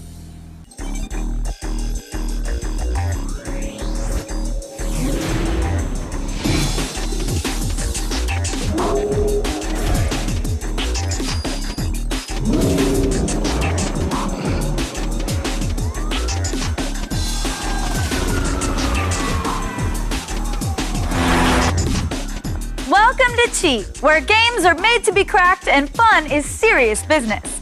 I'm Kristen Holt, and in this episode, we're all about the PlayStation 3. And we're ready to do what we do best, cheat. We'll open up everything from NBA 07 to Mobile Suit Gundam, but first, let's kick things off with the eagerly anticipated Tony Hawk Project 8. Tony Hawk's in town, and he's looking for a few good skaters. Do you have what it takes to make his team? Find out in Tony Hawk Project 8 for the PlayStation 3. The goal of this game is to outdo, outrip, and outshred the competition. The prize? A coveted place on Team Tony. Customize your character's look and wardrobe, and let the thrashing begin. The game plays just like its predecessors, with additional tricks and levels. Wow, cool move! So die-hard Tony Hawk fans will feel right at home. Nail the Trick is one of Project 8's brand new features. Use the sticks to flip your board. Once you're in the air, the left stick controls your screen left foot, and the right stick controls the right. The kick flip is a tough trick. Here's how to nail it. Ollie off a ramp and push the left stick down. Hold it there to keep your foot out of the way until the board rotates all the way around. When the grip tape points up again, release the stick to put your foot down on the board and land. Project 8 features an intense open world where you're free to rip through the streets or tear up a half-pipe. Throughout the game, you'll encounter real pro skaters like Rodney Mullen and My Name is Earl's Jason Lee. Show me you can ride and I'll see what I can do to get you noticed by Tony and his crew. With a little practice, you'll be busting out sick tricks in no time. I can totally skate like that. No, seriously, I just don't have my board with me today because, I'm working and everything, and I'm completely awesome at basketball too. Those guys in the NBA, I take them to school and I eat their lunch. Well, in a video game anyway. Here's how to rule the court in NBA 07. With slick graphics, new game modes, and a lightning-quick pace, NBA 07 goes full court press on the PS3's next-gen capabilities. The Showtime gameplay feature is back, with some major modifications. This year's Showtime focuses more on personal achievements and flash rather than teamwork. Performing alley-oops, dunks, no-look passes, block shots, and fast breaks will increase your meter. Once you perform 3 spectacular moves in a row, your team's energy, shooting, and stamina will receive boosts. On the other hand, if you cause turnovers, miss 2 shots in a row, or the other team calls a timeout, your meter will decrease. NBA 07 also has a new feature called the Replay Mode, which lets you relive exciting moments from last year's NBA season. Each week from the 2005-2006 season is highlighted by 2 challenges you must recreate. For instance, remember that great rally last year when Kobe Bryant scored 29 of his 34 points in the last 18 minutes of the game? This challenge is available in replay mode. Your goal in replay is to score 13 points with Kobe, including 2 2-point jumpers and 2 3-point jumpers. All right, I know what you're thinking. Coach Holt, but what about the new controller? Funny you should ask that. NBA 07 takes full advantage of the PS3's motion-sensitive 6-axis. LeBron James. During the offense, you can pull off some sweet moves using this controller. To do the stutter step, push the controller either forward or backwards. And how about the dreaded crossover dribble that was perfected by Allen Iverson? To quickly change direction on your defender, move the controller either left or right horizontally. Use this move to get past your counterpart for an easy J or a sweet dunk. On our test. You can also pull off spin moves to get away from a defender. Twist the controller either counterclockwise to spin right or clockwise to spin left. With all these moves in your arsenal, you should have no problem slaughtering the competition. Bring it on, baby! Anybody up for a little samurai action? You're in for a treat. Genji Days of the Blade is up next on Cheat. But first, here's a quick cheat that might come in handy. Do you have the need for speed? Then pick up Ridge Racer 7 for PlayStation 3 for the ultimate adrenaline fix. Use your nitro to blow past your opponents or get up behind them and draft their speed. Either way, make sure you know how to work a manual shift or you're going to be stuck in first gear doing 20.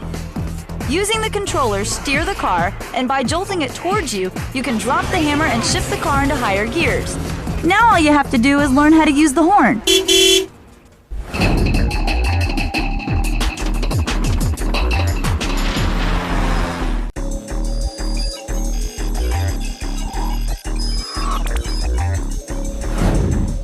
Welcome back to Cheat. All that cell processing power under the PS3's shiny black hood can sure make for some pretty pictures. And there's nothing like a lush, epic voyage through Japan's mythical history to push the console's graphics. Feast your eyes on Genji Days of the Blade. Welcome to Genji Days of the Blade, a game of reenacting the historically based and beautifully rendered battles of ancient Japan. Fortunately for us, modern Nihon was apparently forged from the smoking remains of epic samurai battles. Oh, and giant enemy crabs. Those two. Unfortunately for us, we'll have to wait a little longer for that most ballyhooed of crab bosses. There's a war of attrition to fight first. And boy, is it hell out there. In the Ichinotani Beach mission, you start out at the foot of a great battlefield. Thankfully, that field is much smaller than it looks. The environment may be teeming with fearsome enemies, but there are certain special fellows that you really need to pay attention to. You'll know them by the weird tilty antlers on their heads, and the fact that they appear on the map as yellow arrows. Defeat these guys, and you'll stop the enemy armies from spawning. Defeat the first of the Hattie Baddies that appears right in front of you. Not so difficult, right? Especially if you press L1 to use the Kamui Plane minigame. Okay, now defeat about 15 more over the next half hour. To activate successive phases of the battle, you'll have to kill enough enemies in certain areas, or run to the far side of the map. You'll know you've succeeded when you see a short cutscene like this one. Yeah, man, I know how you feel. Here are some basic tips for staying alive over the course of the ensuing battle. Level your weapons up at the beginning. Work your way east and use Ben K to knock down the fortifications. Keep an eye out for crates containing health and Kamui power-ups and use them judiciously. Do your best to limit the amount of fighting with the cannon fodder. The more you kill, the more will spawn, and you'll have wasted health and energy. Block and walk. It's slow, but effective in limiting damage. When health is low, you can restore it through item use and leveling up. Switch characters and activate super moves, as well as Kamui Plane battles strategically. Here's the last and most important tip. Don't die!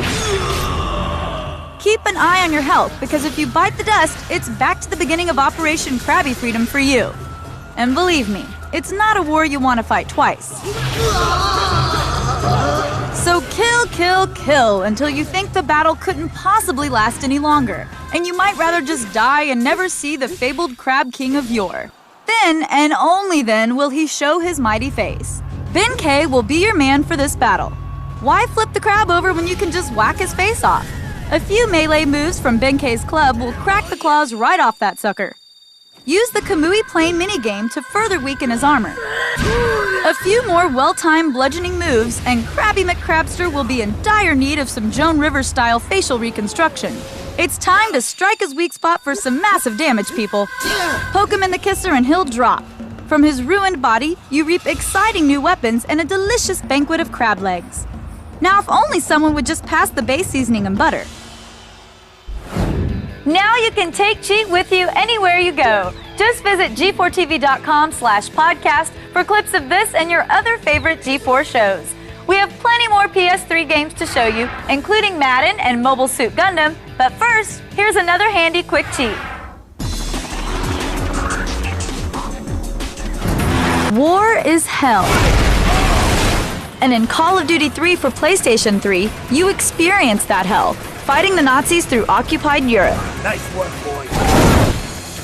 Use your grenades, your Tommy gun, and anything else you can throw at the charging Germans. But when the Nazis get close, don't shoot them. Save your ammo and use your gun to knock them out. Tilting the 6-axis to the side, gun butts the nearest Nazi. And trust me, nothing feels better than knocking a kraut on his keister. Now it's time to liberate Paris.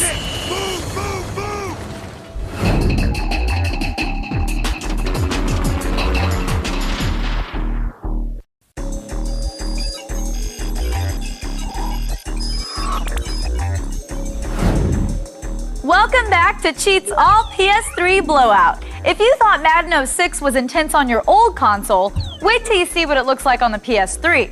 The gameplay is faster and more intense, and this is the part I really like. It's even easier to fake out your opponent. Madden 07 gets a next-gen renovation for the PS3, and the bone-crunching fun is as intense as ever. Here's how to blow out your competition with an unstoppable offense. A quarterback has far more responsibilities beyond getting all the hot girls and picking up the biggest endorsement deals. It's his job to keep the defense guessing by mixing things up on the field. Let's look at your passing game. Your goal is to throw off the defenders by making them think you are running when you're actually passing. Throwing in situations like 1st and 10 or 3rd and inches will cause that. You can also call formations that have only 2 wide receivers and 2 running backs. As the defense attempts to stop the run, you can easily throw a touchdown pass. Another powerful tool to use during the passing game is play action. This play starts off by faking a handoff to the running back so the defense will focus on him. Meanwhile, you launch a pass to your receiver. Play action doesn't work too well on blitzes, so be careful when using this play or your quarterback will get sacked.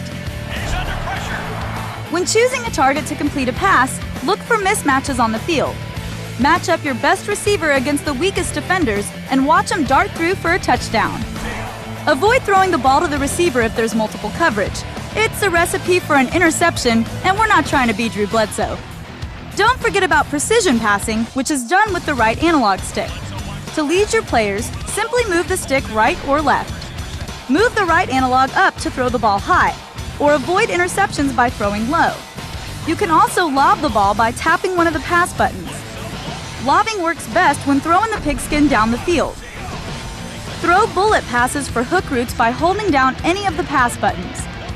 Passing is great, but this year's Madden has an improved ground game as well. Just like the passing game, your goal is to be unorthodox in order to throw off your defenders. Run in situations like 2nd and 20 when the other team is obviously thinking you're going to pass. You can also trick the defenders by running the ball while using a 3 or 4 wide receiver set. If a team is heavily stacked on one side, flip the play and run the other way. Remember to take advantage of your running backs too. Use the beefy and stronger backs to plow through the middle while using your faster backs to run the outside. Don't forget to use the spin, juke, stiff arm, and trucking moves to avoid oncoming defenders. They put these moves in the game for a reason, people. Finally, use Madden's new lead blocking feature to your advantage. Before snapping the ball, cycle through and select the fullback by pressing L1. After you hike the ball, clear a path for your running back. You can either pancake the defender by pushing your right analog up, or cut his legs out by pressing the right analog down. Press circle to gain control of your running back and head for a touchdown. Hopefully these tips help you score a ton of points, and you'll be heading for the playoffs in no time. We'll have more from the mighty PS3, including Mobile Suit Gundam and Resistance Fall of Man when Cheat returns. But first, here's another of those quick cheats that all the celebs are talking about. Seriously, Paris Hilton, she loves them. She says they're sexy. In PlayStation 3's NBA 07, you can lead your favorite franchise to the championship or create your own player and watch them dominate Kobe. Shooting, passing, and defense are the foundations to any good player, but someone who knows how to handle the rock will make his team great. Using the 6-axis controller, you can stutter step, cross over that dribble, or just fake out your opponent and drive. Not all of us have that outside shot. But learn these moves and you'll be dunking on LeBron in no time. LeBron James hits the two-pointer.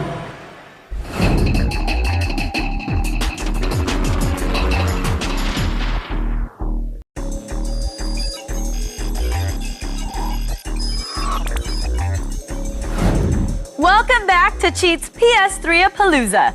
The American workplace is getting so much more casual. If you're a guy, you probably almost never wear a suit anymore.